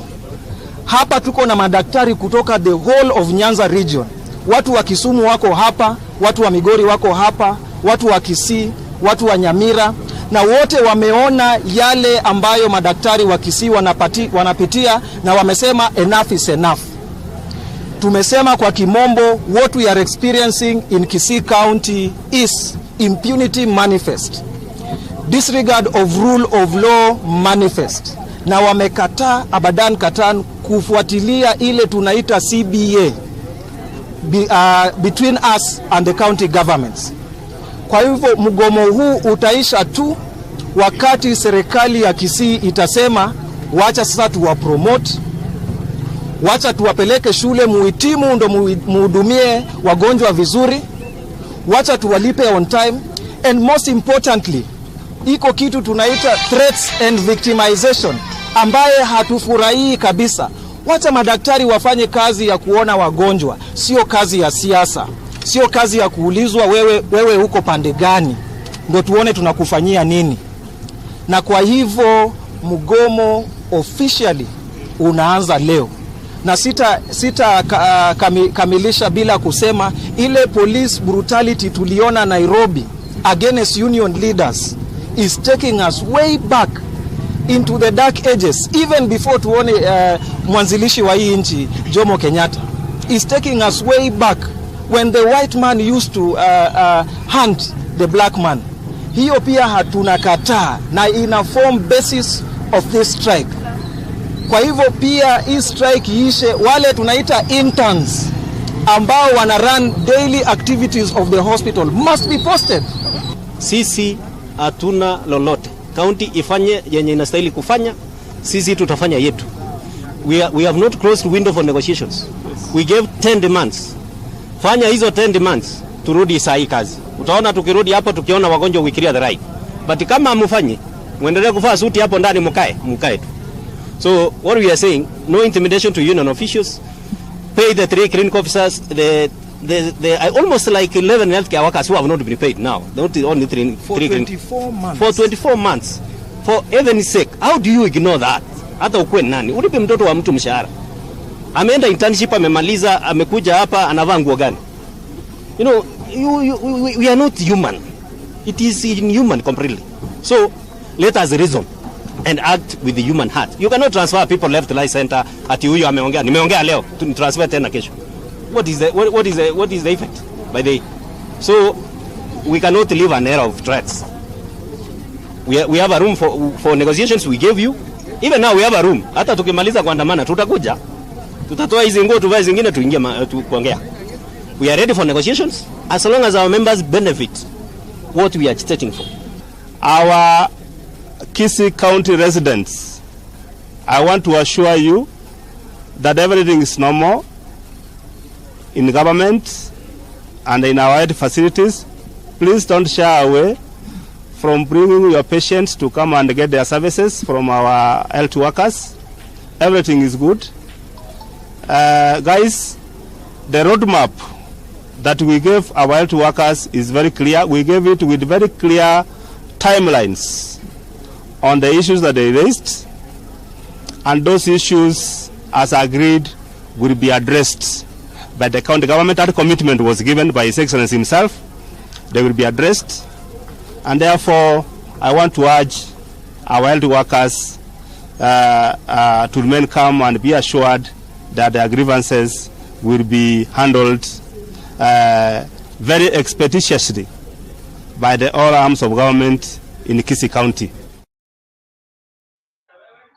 Remain calm that all your grievances will be heard and they will be solved in Kisii County.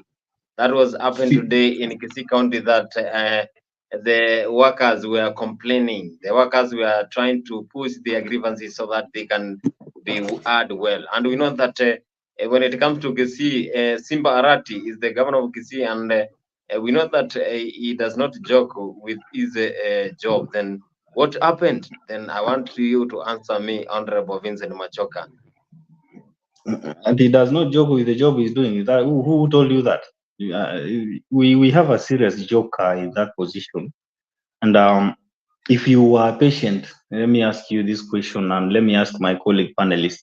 If you are a patient, who would you believe between the county CEC that has just spoken and the people who run the hospital, the doctors?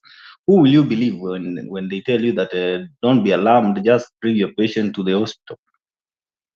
If I were a patient, I will believe the doctor, because the doctor is the person who is going to take care of me. If the doctor is saying that I'm not going to work unless my needs are met, and then you hear a whole CEC making such kind of a remark that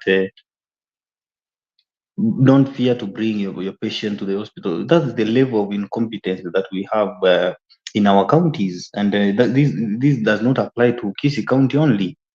I use Kisii County as an example because from the head to the bottom of our leadership, we have unqualified, and those people you heard the government flag the other day as the people who forge certificates to hold positions. We don't have competent leaders in those positions that you see in these counties. That's why I don't trust devolution with the count of the caliber of leaders that we have, because Simbarat will only appoint you if you are his sympathizer. Gladys Wanga will only appoint you if you are his worshiper. Sakaja will only appoint you if you are singing to his tune. So, but Honorable Vincent, we heard even the president is congratulating the G7 during that conference that was happening in Omabe. Yeah, that's a political congratulation. That's not an that's to just make the masses feel like the president is in support of this. But I can tell you for free, sometimes when he looks at how governors are running counties and our Urumia, the same way I am sympathizing with our people who woke up very early in the morning on the 9th of August to elect Simba Arati in Kisii County, and those who woke up very early in the morning to elect Sakaja in Nairobi. It would only to be the underperformers when the ratings are being given by the control of budgets. So what I was trying to say is that the strike you are seeing with the doctors started about a month ago here in Kisii, but the governor kept saying that it's Osoro who is hiring the doctors to organize the strike. It's Osoro who is inciting them to strike. I don't think Osoro has anything to do with the Kisii and the teaching and referral hospital, because Osoro himself is a member of parliament from South Mogrango, where there is only, I think, a few dispensaries and a level 4 hospital at Tago. Here in Kisii County, where we have the biggest, here in Kisii town, where we have the biggest hospital, I think the governor should take up the role and try to develop the county hospital, or the level 6 hospital, which I know has a few. I can say it's half national government and half county, but the salaries are paid by the county and the contracts are being given by the county, but the hospital functions, most of the functions are being run by the national government. So I disagree, and I want to say that the devolution has not really worked the way we anticipated it to work, but it has instead created cartels. It has created corrupt individuals who are investing in other counties. We have created a caliber of leaders that group themselves with their cartels so that they form government in our counties and prepare to steal money for 10 years. That's the thing that has happened in Luo Nyanza for the past 10 years. The governors have been siphoning money from the counties, but because they have the protection of the right honorable prime minister, they went and charged. That's one thing we've seen in Siaya, for example, the county that Raila Odinga comes from. We expect to see, and you will hold me for this. Eldoret, which is the home county of the sitting president, is going to be magical in the next 10 years, because the president is determined to change the city of Eldoret and make it better than even these cities that we have in Kenya, even in Nairobi. It's going to be one of the biggest cities because he believes in developing his home. He believes in helping his people first. Ile kitu unasikianga wakisema charity must begin at home always. So I think devolution, especially in Kisii and Nyanza at large, is where we should have EACC and these bodies that investigate base their camps. Because if you can see the strike, for example, you just posted here, the strike is in Kisii County, and we've been saying about Kisii County all over and again, now and again. There's a problem that is in Kisii County, and the problem isn't the doctors. The problem isn't the people. The problem is the incompetency of the governor, because he surrounded himself with people who does not understand the job they were given. He has surrounded himself with advisors who mislead him, because the same thing Sam just said before I jumped in. Sam said something that uh, the money is being refunded back to the national government. What sort of governor is that who allows 1.8 billion shillings to be reverted back to national government when we have impassable roads in Kisii, when the doctors are on strike, when we have a very, very poor state dispensaries in our county, when we have ECD classes missing, and 1.8 billion is going back to the national government. And here some people are saying that we should add more roles, we should devolve more functions from the national government to the county government. I will advise the president not to risk that, and unless he wants to create a few billionaires the same way Kibaki did. Unajua Kibaki created a very few billionaires, but as the money managed to reach the basement. So unless the president wants to create a few billionaires in the offices of governor, who after 10 years will go to the same way we saw Joe in the US posting with this musician Jason Derulo.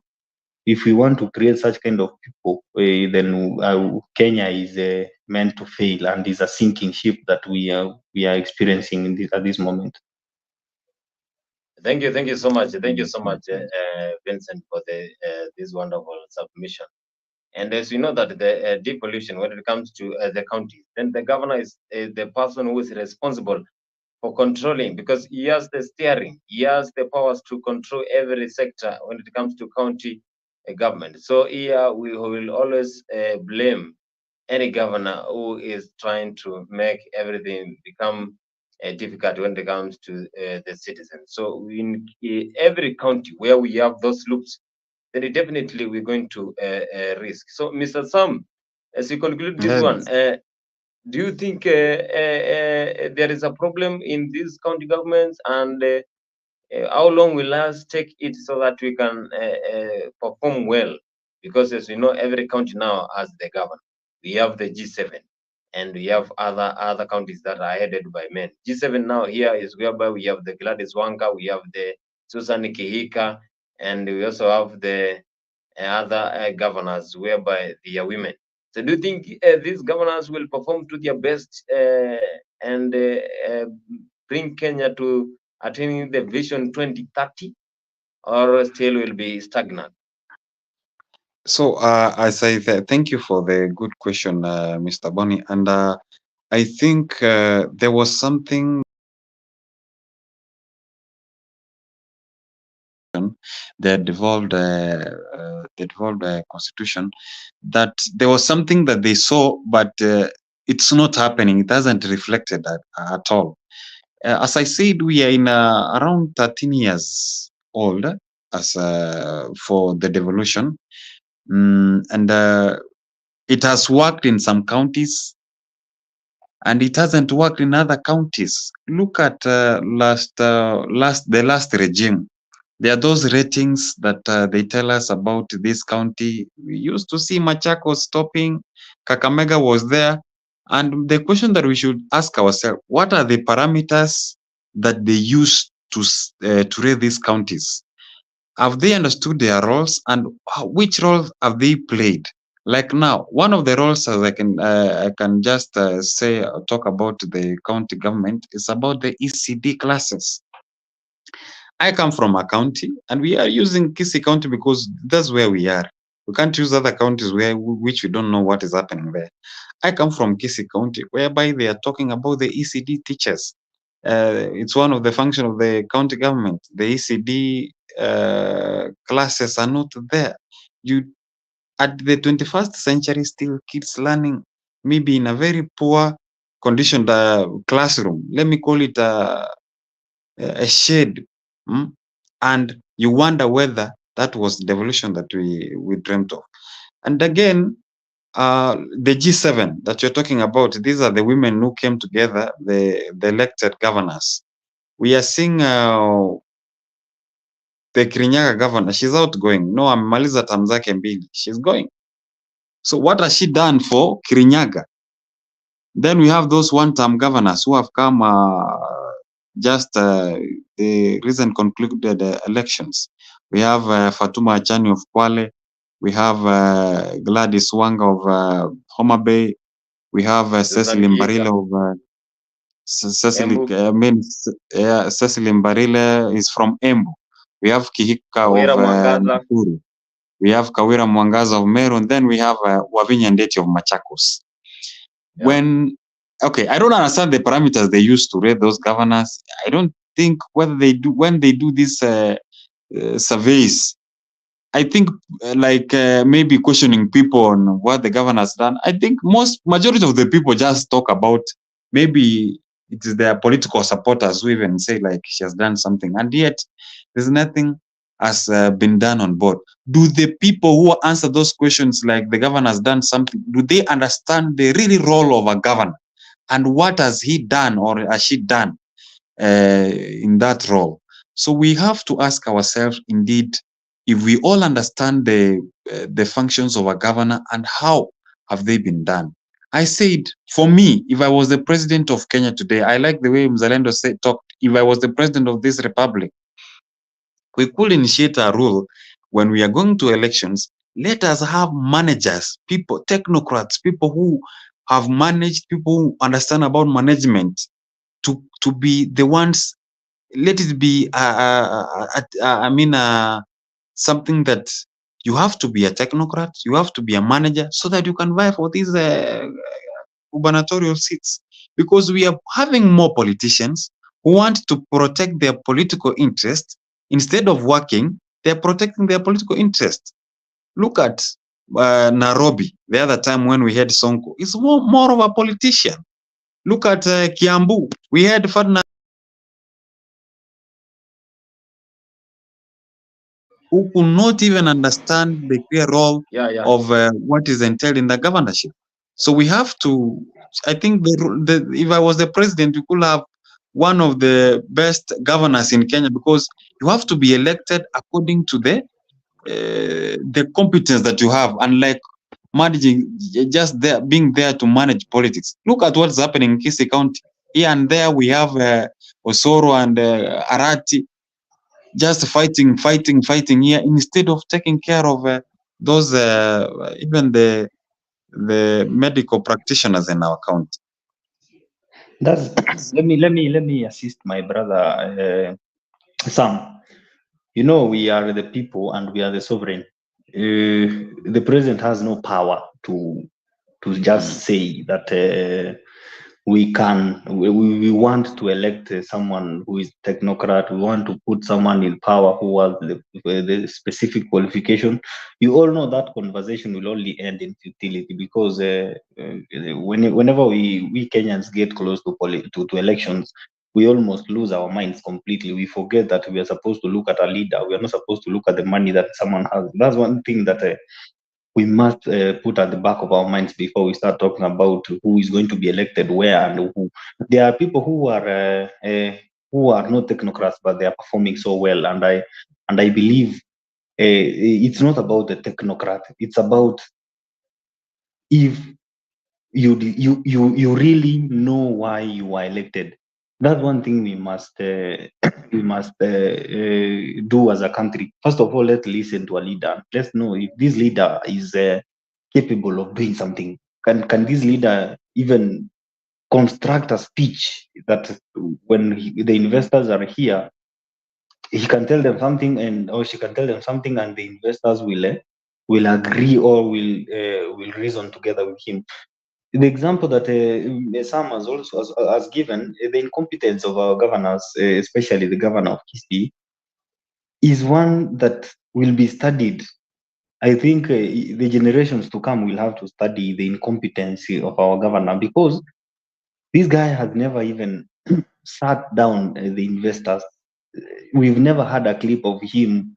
The last clip I saw, he was sweating at the Senate Public Accounts Committee. He was sweating, and one of the senators had to tell him to take a break. That's the kind of governance we are electing in a country. But we can see some MPs who are elected with less qualifications, but they are performing excellently. I don't want to say that Peter Salasia is incompetent, but Peter Salasia is one leader that is really, really doing a lot of things at the grassroots. And he's one guy I admire, even if he makes a lot of mistakes that I usually call maybe that's his way of doing politics, but he's doing a very good job compared to most of our governors. Even there's a guy here who mentioned about Kakamega and Machakos. Kakamega County right now is not where it was when Oparanya was governor. So peer transition is something we must look at. Transition from one governor to another must be conventional. Let's know, yeah, if you are having a competent leader now, that's the same thing that happened to Kenya when Kibaki exited office. When Kibaki was exiting office, he left behind a very, very solid economy. But the moment we had Uhuru managing the economy, we had a lot of problems. We've had an economy almost collapsing. And right now we're having another leader who is trying to resuscitate the economy. And then the next election after Uhuru is a retirement, we're going to have another incompetent leader who will again destroy our economy. So we are inconsistent as Kenyans because we have not mastered the art of investigating our politicians. We have not mastered the art of knowing what leader should we put at a certain position at a certain time. For example, this seat that we joke, there's a seat that Kenyans joke about that is very, very crucial, and that's why we have a problem.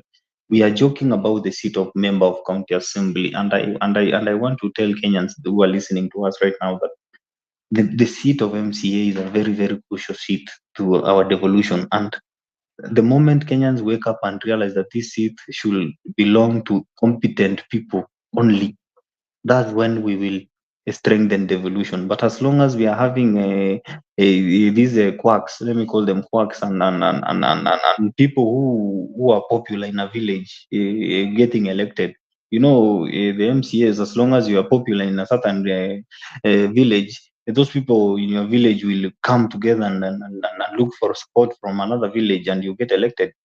They don't even care if you even went to school, as long as as long as you can speak Kikisi or you can speak your mother's language.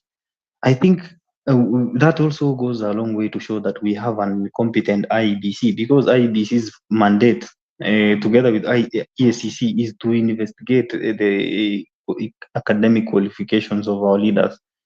Right now, I can tell you 90% of the MCAs elected in Kenya are have forged the certificates. Most of them didn't even go to school. You see, so it's time we start talking about competency in leadership, so that we solve these problems once and for all. In fact, the same way Sama said that Homa Bay has a very good governor.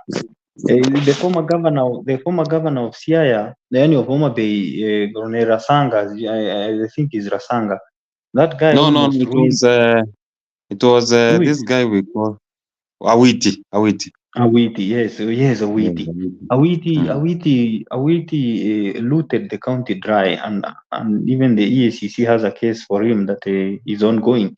So, if we are to elect somebody like Gladys Wanga, we should plan again to elect someone who is even better than Gladys Wanga the next time. Exactly. Because in Kisii, for example, we had an incompetent governor for the past 10 years, but was better than the current governor, because now we went from worse to worst. We didn't go even a notch. We went from worse to worst. And that thing should be taken to record, that Kisii is going to be the worst county after 10 years of Simba Arati's tenure. For now, let's give him time. Let's hope that he will use magic to turn things around. Let's hope that he will bring serious people on board to advise him.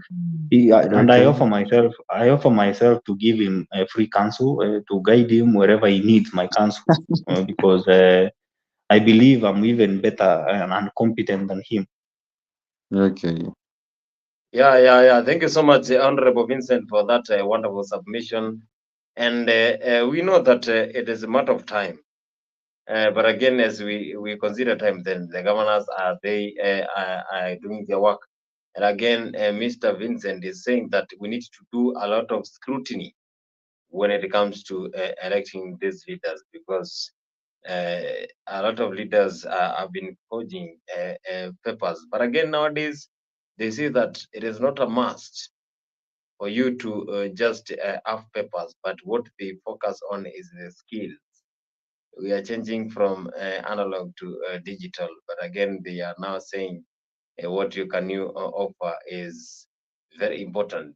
Goodyear is saying the governors have to be trusted and honest officials who look after their counties. Of course, the governors have the mandate. They have all the power so that they can make sure the county government moves on smoothly, because if there is a problem, then definitely they are going to be blamed. And again, as we always pioneer, we have been having a good show. So I want to ask Sam Mienda so that he can give us the last comment, because we are trying to terminate the show for today, because we have had 2 hours and 44 minutes. So we need to have some closing remarks, Mr. Sam Mienda, for our today's show.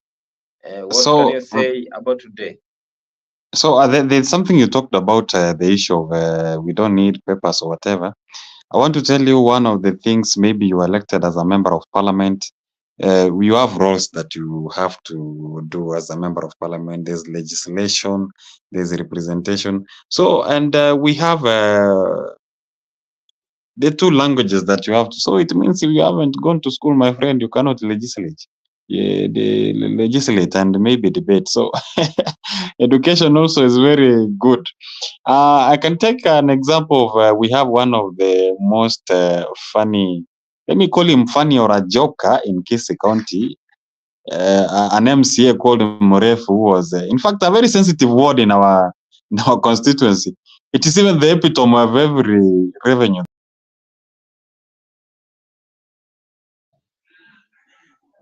Tell that education indeed is good. Even if it's not, even if a diploma or a certificate, at least you have those skills, you can be able to communicate with people. So my last thing I could have said, I really enjoyed this. Is my first time in this panel, and I want to thank Honorable Vincent for inviting me. And we have articulated issues, and we have talked about matters, politics, the AU, and everything. So the thing is, we need to look on our way as young people. There's a point I like Vincent said, that we need to see new faces. We need to see Vincent Machoka. We need to see Boniface. We need to see Sam on board. At least their names you have heard since I have been born. I think mimi si mkubwa vile, but I've been hearing of Kalonzo Musyoka, Martha Karua, Odinga. We have had a lot of people who are still in existing since I was even in my mother's home.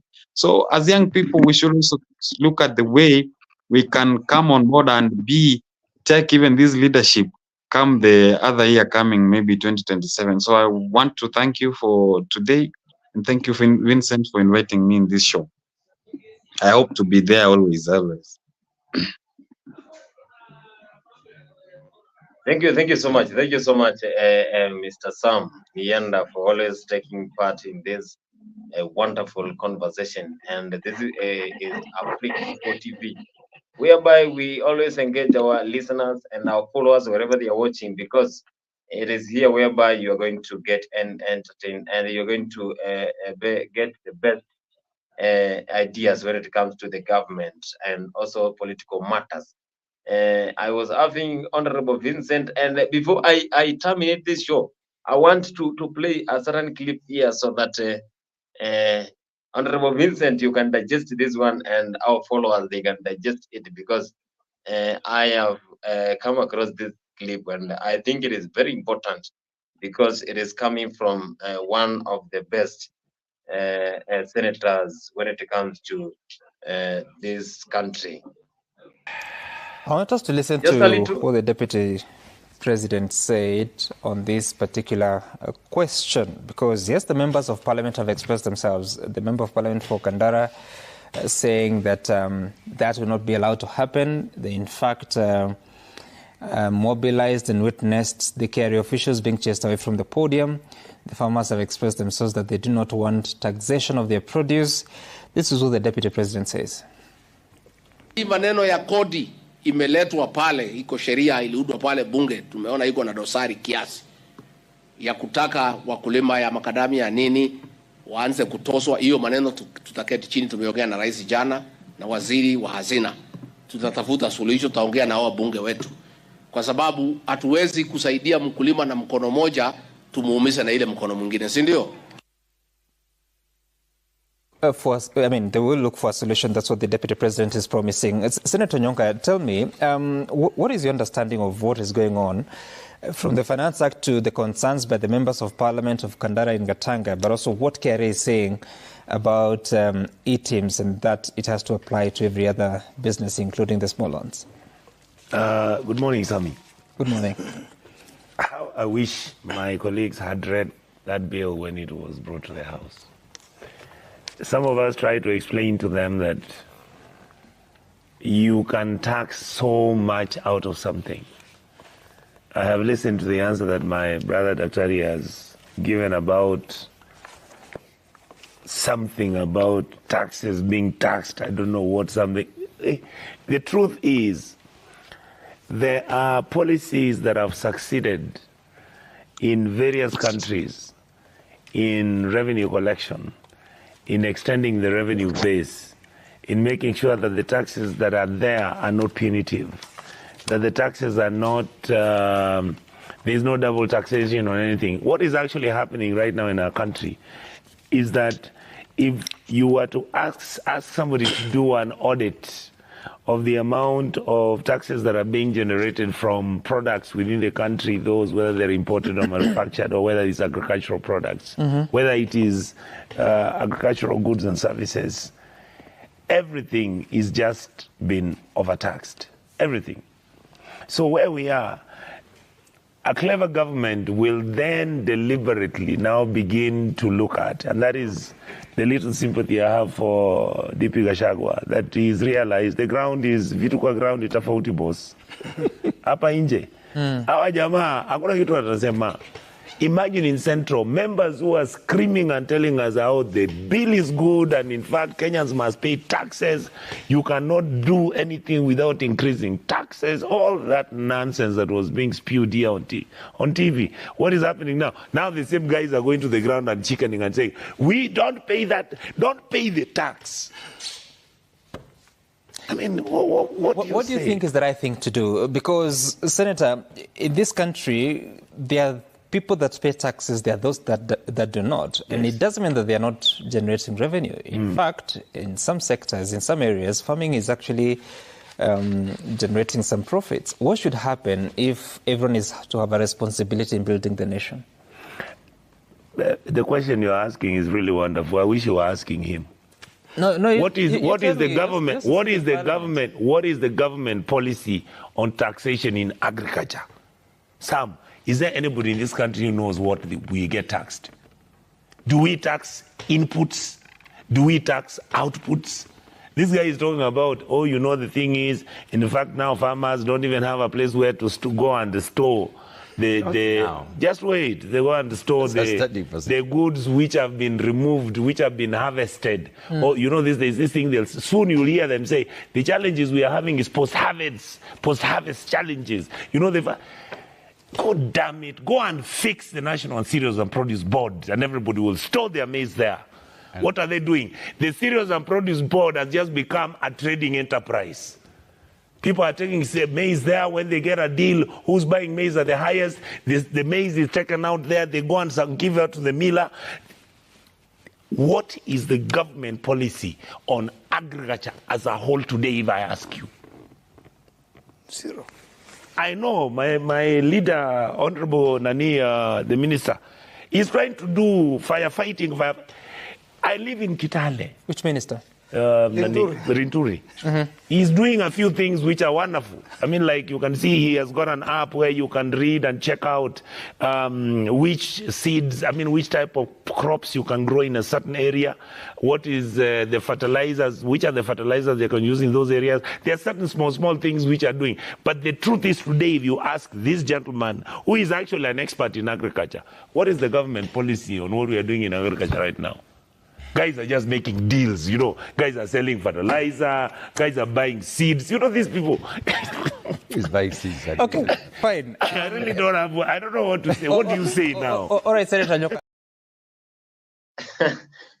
Mr. Vincent, the Honorable, you have seen what is the Senator Onyoka is saying. He's saying these guys are making deals. And again, President William Ruto said that they are ready to pioneer the country. So IA is trying to act contrary to what President William Ruto said. What is your take on that as we finalize? No, let me tell you something. Onyonka is a very, very, let me call him a person who is a lot of himself. Allow me use that word. Whenever he's speaking, he usually speaks passionately about what he thinks is the right thing. But behind the doors, Nyonka knows that there are things that can't be done in one go.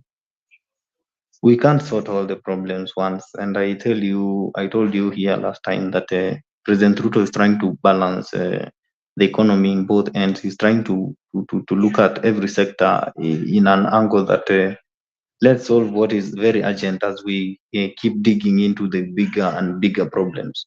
So if you are to uproot cartels from the agriculture sector, you will not just uproot the cartels and leave the farmers without fertilizer, without the seeds, without the policies that will keep the agriculture going. First of all, you must keep the agriculture going as you try to manage the policies.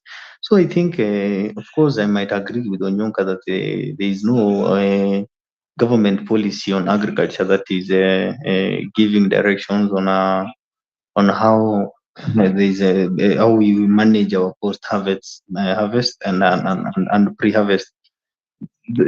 That is one thing that I think the president is about to roll out in the whole agriculture sector, and we've been talking about evolution, and agriculture is a devolved function. When you devolve a function like agriculture, you limit the chance, the opportunity for the government to form a bill that will be effected at a go, because once the bill is passed at the National Assembly, it has to be passed also in the counties. And majority of the counties have MCAs who rely on what the governor wants. And if the governor says that we don't want this bill to pass, the bill will fall. So I think this problem that Onyonka has highlighted here is a problem that can be sorted with ease. But can we all agree that there's a change in agriculture compared to the previous administration? Yes, there's a change. And as the agriculture in Kenya improved in terms of production, in terms of accountability, in terms of creativity, in terms of education and civil education that trains farmers in the grassroots what crops to grow at a certain point, what type of fertilizer to put to certain crops at a certain point. We can all agree that the farmers have been motivated to go back to farming. Most of the people have decided to quit farming, and some of them who are selling their pieces of land so that they can open businesses. People had already shifted their minds that maybe money is in business, money is not in farming. But William Ruto has given these people hope that if you follow the guidelines from the Ministry of Agriculture, if you do your research well, if you plant the correct crops, you are going to get a very, very big return at the end of the farming period. So I think the farmers have the chance to make things better, and they should be at the forefront to discuss the government policy on agriculture. As Onyonka said, we must allow the farmers to be at the forefront so that they air their views on what they think should be done in this sector. And maybe to say something on what Rigathi Gachagua said, I told you here in this platform yesterday, and for those viewers who are following us yesterday, I told you I was very, very ashamed to hear the deputy president admit that there was a disparity in the finance bill 2023. And I told you that that goes a long way to show that the only people who managed to read the finance bill are maybe the chairman of departments that are capable of making those finance bill regulations. The deputy president might not even had a chance to read the bill because he relied on what he heard from maybe his advisors on those critical things. But I can tell you that we have one president who, if the minister is not working, the president can work for you. We've seen scenarios where the president is saying that if you don't know your job, I don't know what you're doing. If as a president I can know more than what you know in your ministry, it means that you are very incompetent. So the president understood the finance bill even more than what the media understood. That's why immediately when the finance bill story began, he called for the the interview at State House that we saw last year in May, I think. During that interview, you never saw the president with a paper or a pen on his hands. The president was answering the questions from the head because he understood what was in the finance bill. He knew that in this finance bill, I am the I am the leader. I must understand every bit, every full stop in this finance bill. That's why I am very, very ashamed that the deputy president for speaking before the very, very people that they told last year to believe in the finance bill, saying that we made a mistake in this finance bill. And I want to tell the Kenyans who are listening to us right now that that kind of incompetency is the reason why I believe that there are people in Ruto's government who are holding very senior positions who are busy sabotaging his agenda. And that's one thing that the deputy president is doing, because he's now going to the Mount Kenya people trying to seek for that sympathy from the people that we I was blindfolded to also support this thing blindly. That's the message he's passing to the people, and that's very wrong for a person holding the seat of a deputy president. So one thing I want to say that what Onyonka has said and has articulated very clearly is that let the farmers be given a chance and be heard as the government is planning to form a policy on the whole agricultural sector. For now, let's keep using the subsidized fertilizer. Let's keep going to the farms.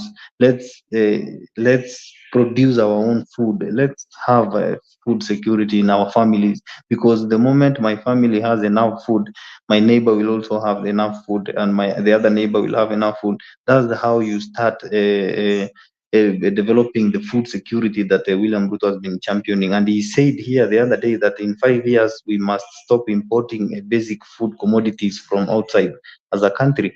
So right now I believe that going forward, the farmers should be empowered even more than these border borders who we keep contributing to every time and again. These chamas that we keep contributing, the farmers should be the ones who are being supported by the government to produce more so that we can have food security in the country, because you all understand that a hungry nation is a hungry nation, and we must feed our people, and the only way to feed our people is by going to the farm. There's no magic that can feed our people. So I think the deputy president should apologize to the people for misleading the public that there was a disparity in the finance bill 2023. That's very wrong, and those are not remarks that are supposed to come from the mouth of even a member of parliament who voted yes in parliament for the bill. They should even be ashamed, and as a people, we should send such kind of people home. Even the deputy president should be shamed publicly. Oh, okay, that is wonderful, Honorable Vincent, and I believe that we all know that when it comes to food production, and we know that farming, agriculture is one of the key areas that we need to focus on, because if we produce our own food, then directly we are going to cut poverty. And we know that human beings mostly consume. You know that the country mostly, we have the common mwananchi who always consumes the food from the farmers, and again we know that we consume a lot of food from our own. So we know last year, but one, there was an hype for food, whereby the basic food, the unga price ilikuwa imepanda juu kabisa, watu walikuwa na complain sana. So hiyo ndio William Ruto anajaribu kufanya ndio mambo ikuwe ni mzuri kwa watu, na mambo ikuwe kama wanapata chakula kutoka kwa shamba zao, then definitely mambo haitakuwa ngumu sana. That's why they are trying to lower, they are trying to give subsidy when it comes to fertilizers and other areas where farming is entailed. And again, the CS for agriculture is doing a wonderful job, as we heard Senator Onyoka saying. He's trying, because we can nowadays confirm a lot of things when it comes to agriculture in mobile apps. And well, this is an improved technology. We need to capture with it, because this is the country and this is the era we are living. Thank you so much, Honorable Vincent. And as we come to the end, I want to bring on board Mzalendo so that he can say final words, because no, I want to ask Vincent to give his final comments when it comes to this show. We have had a 3-hour show that we have discussed a lot of things. Whoever has been following, I am sure that he or she has learned a lot of things. Whoever, wherever you are. Honorable Vincent, final shots. Thank you, and let me take this opportunity to thank those followers who are consistently commenting on this show, who are consistently sharing and watching us from all platforms, Facebook, Twitter, and YouTube. I wish to thank all of you for tuning in to Africa 24, and we will. We are trying to keep you informed in matters that you are happening day in, day out. I wish to also thank you for giving us ideas and asking us questions through the comments, and we hope that we have tried to answer as we can as we managed to do. And I hope that going forward we are going to get more people in the platform to try and help you understand and try to break down these issues that we're talking about. I want to finalize my remarks by saying that we have a lot of things that are going on in this country, and our duty as the Africa 24 is to inform you and give you the facts that you miss in our national and our local TV stations. So please, I urge you to ask our your friends to subscribe, to like and share, and keep this Africa spirit going on. I wish to end my remarks at that, because I've really said a lot, even if my mind was a little distracted today. And I wish to ask Mzalendo next time to join us early, so that we can have a different sides, because I realized today we almost sided together, and I always want someone to dispute with me so that I can also raise my voice a bit. Thank you, and have a good night for those who are in Kenya, and for those who are in Mayolo. I wish you a very good afternoon and evening. Thank you so much, Honorable Vincent, for this wonderful conversation, wonderful ideas you have shared with us. I want to bring on board Mzalendo. Mzalendo, good morning from Nairobi, Kenya. And what is your comment about? Good evening. Good evening from Virginia. And thank you once again. I love listening to young people towards the growth of our country.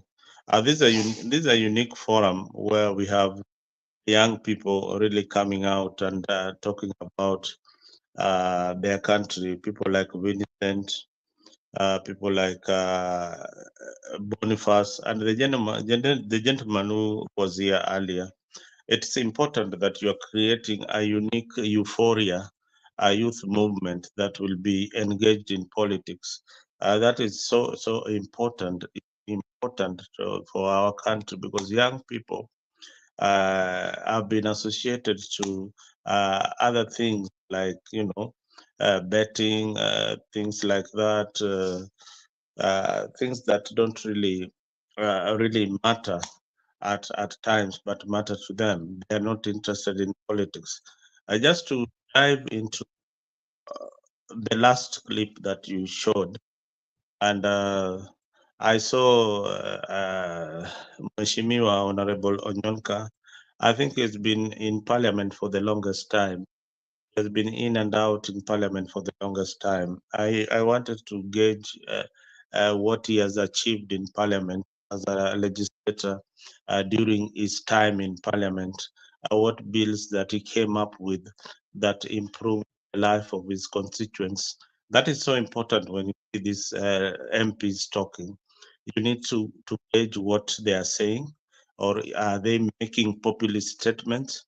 Like the statement he made is like somebody who has not read the Constitution. There is an act, the agriculture is, there's an act in the Kenyan Constitution that talks explicitly about agriculture, the roles of the national government in providing a good atmosphere for our farmers and ensuring food security in our country. And he asked a very silly question. Sometimes when somebody talks a lot of English, read their statement, what they're trying to say, and analyze that this guy is actually talking a lot of nothing.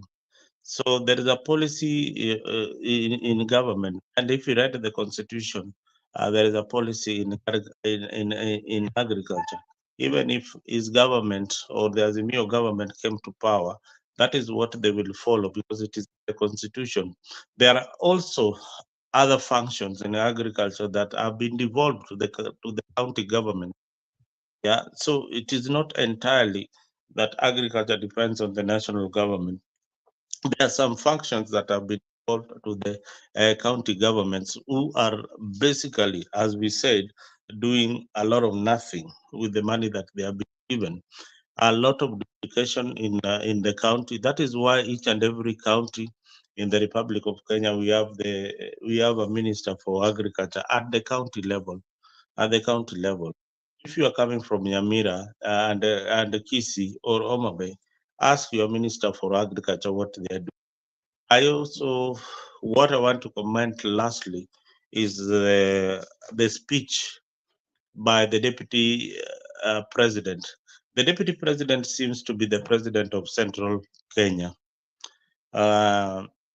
So having been elected the deputy president of Central Province, is busy articulating the issues of Central Kenya, and I think and not looking at himself as a deputy, as an institution. Yeah, that is his undoing. I don't think this man is fit to be the next president of the Republic of Kenya. He's not fit at all, at all.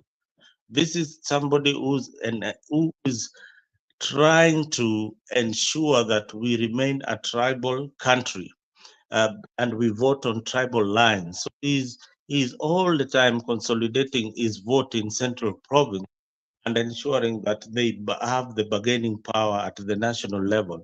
When he's talking about macadamia, he is and is telling the president, "My people in Central." That is so. I don't know what statement that is for a deputy president. When he says "my people in Central," and he's forgetting that he was elected as a deputy president. He should be talking about the avocado farmers in Kisii, the banana farmers in Kisii. They also need a tax reprieve. They should talk about the fish farmers in where I come from, Lake Victoria. What kind of tax incentives are we getting from the deputy when he holds the mic and only talks about central Kenya? Kenya is not central province, Mr. Deputy President. It is high time. It is high time you respect that office. Otherwise, in 2027, you are going to be a big factor in the re-election of William. People will say they are not going to elect William Ruto as president if you are the deputy. So that is the big question that president, if you're listening to this particular show, you should ask your deputy president either to style up or to ship out. So yeah, we people who support UDA, sometimes we find it we labor too hard for you to be associated with somebody like Gachagua, somebody who is propagating tribal politics. You want as a national leader, but yet your deputy is a tribal leader.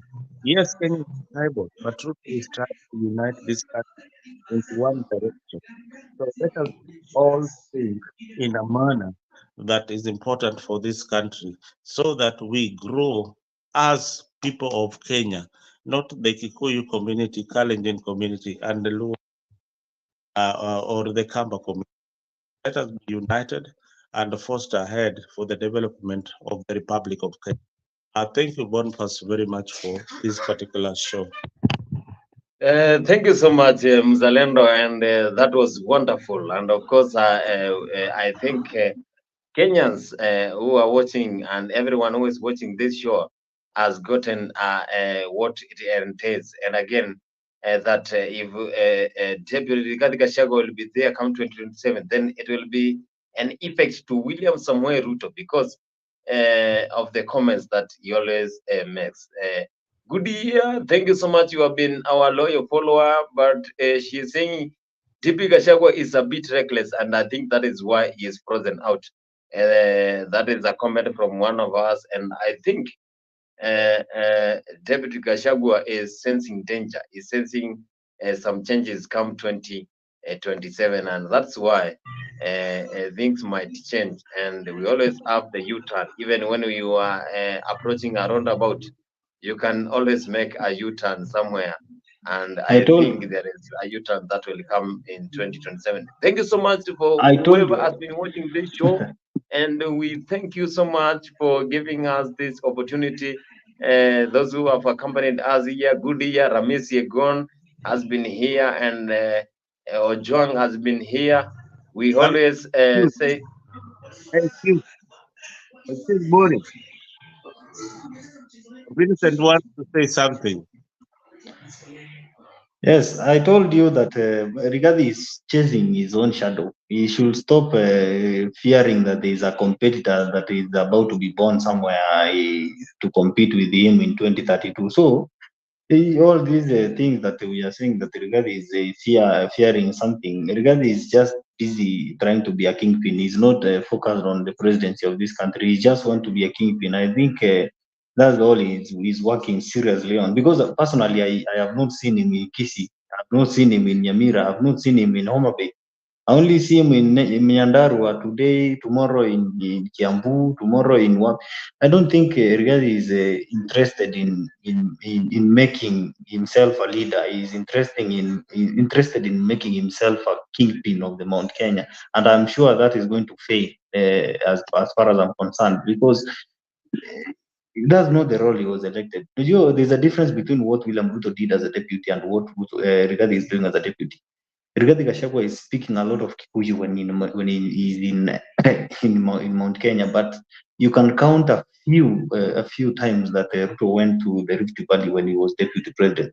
I'm sure even the Rift Valley people used to see him during the December holidays when he was going to Sugoi to be with his family and his villagers. Rigathi Gachagua is at home from Monday to Sunday. He is even missing important government functions He's even missing in action already. He's starting to miss in action. He's starting to campaign his 2032 bid when he is not even sure that he's going to be the deputy president in 2027.